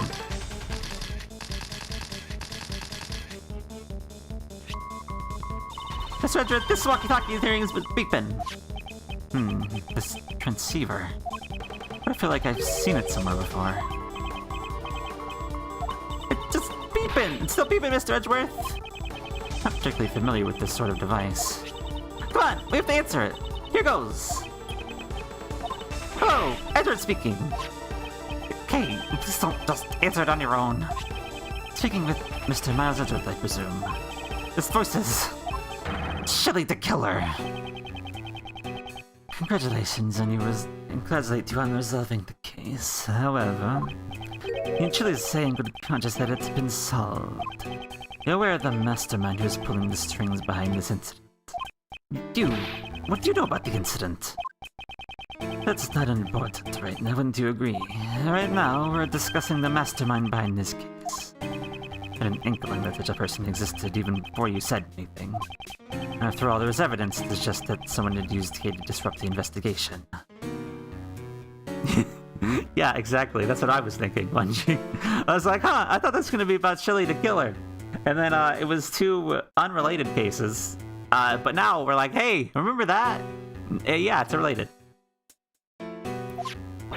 But there was this mastermind. I'd like to hear your thoughts on the matter. You kindly show me the evidence that indicates the existence of a mastermind.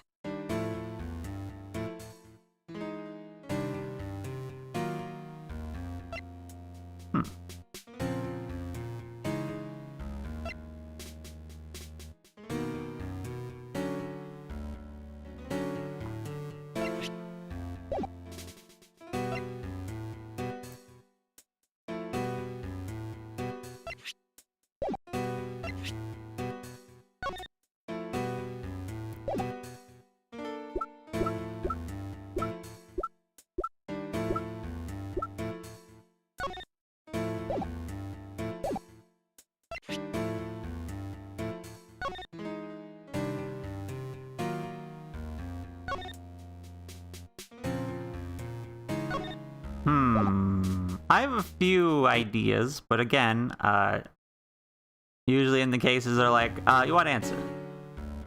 I feel like this. Take that!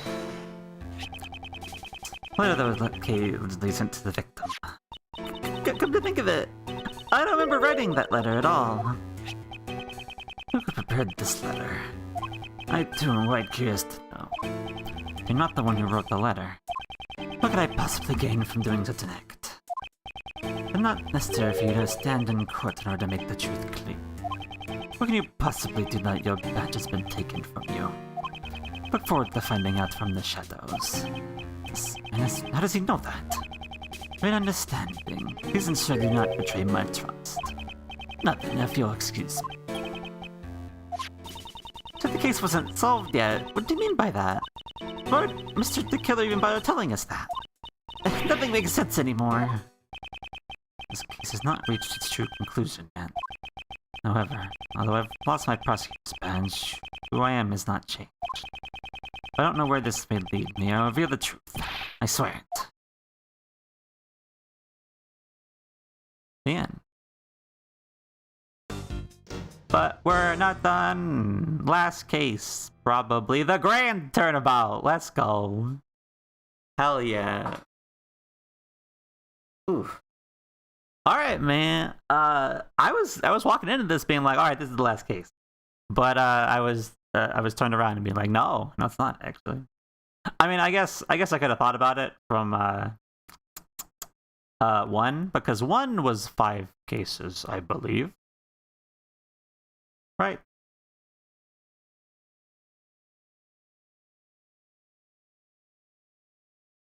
I think it was 5 cases. I don't know. I don't remember exactly. I remember the rest of them and the last one, but I don't. I feel like there was. Yeah, it was 5 cases. Yeah.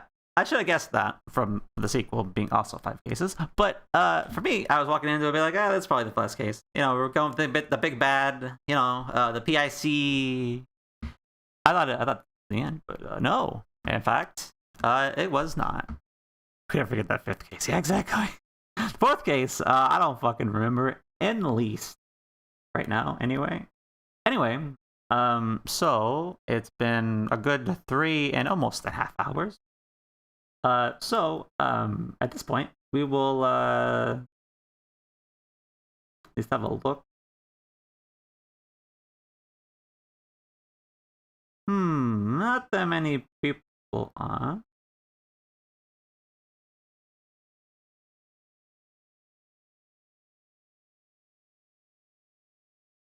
Let me just have a look in that thing we call the Vtuber tab.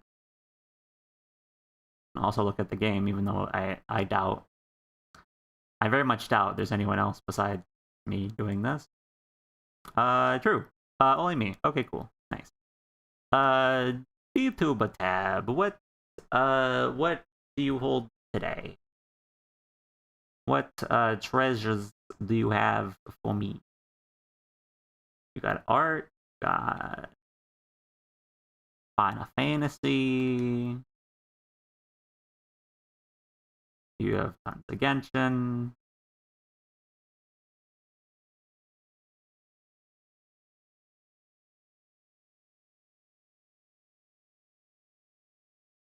Got usual stuff. Got Borderlands.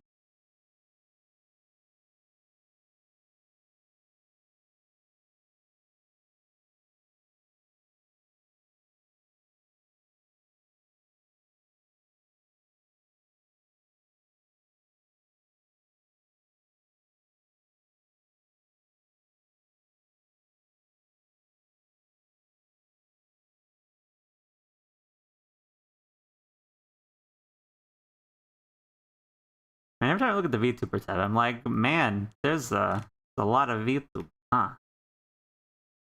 So many VTubers. All over the place.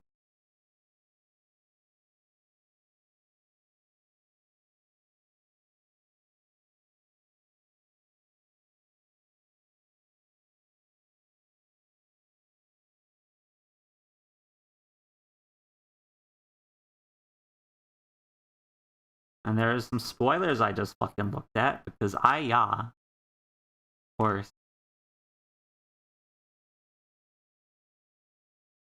I could raid them, but I'm not gonna.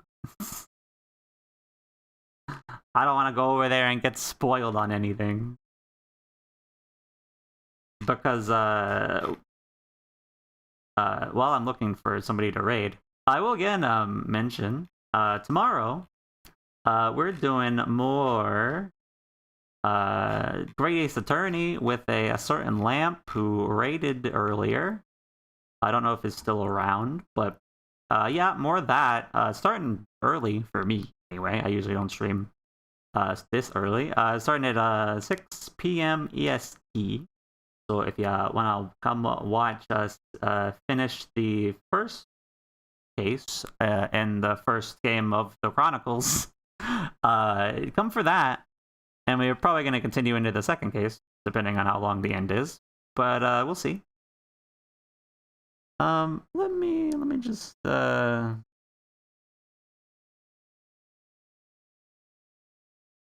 think I found somebody I'd like to raid, but I don't know.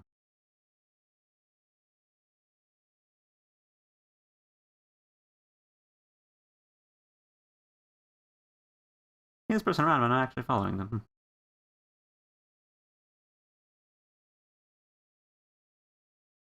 Do I have yeah, I do.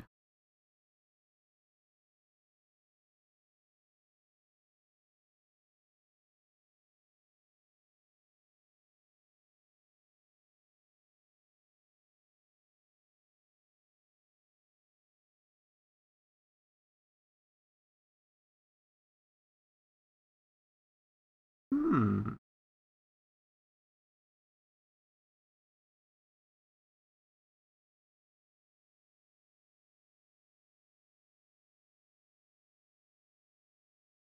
Interesting.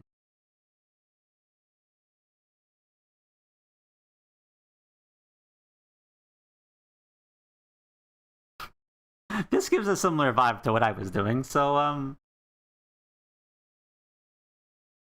oops, I muted it on accident. I was trying to get their name.